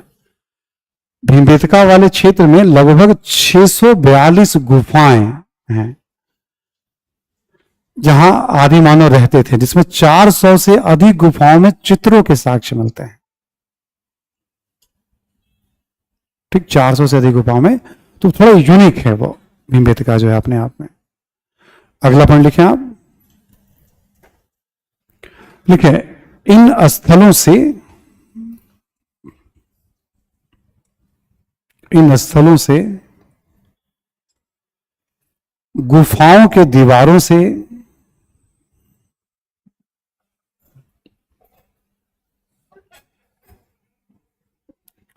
गुफाओं के दीवारों से चित्रों के साक्ष्य मिलते हैं।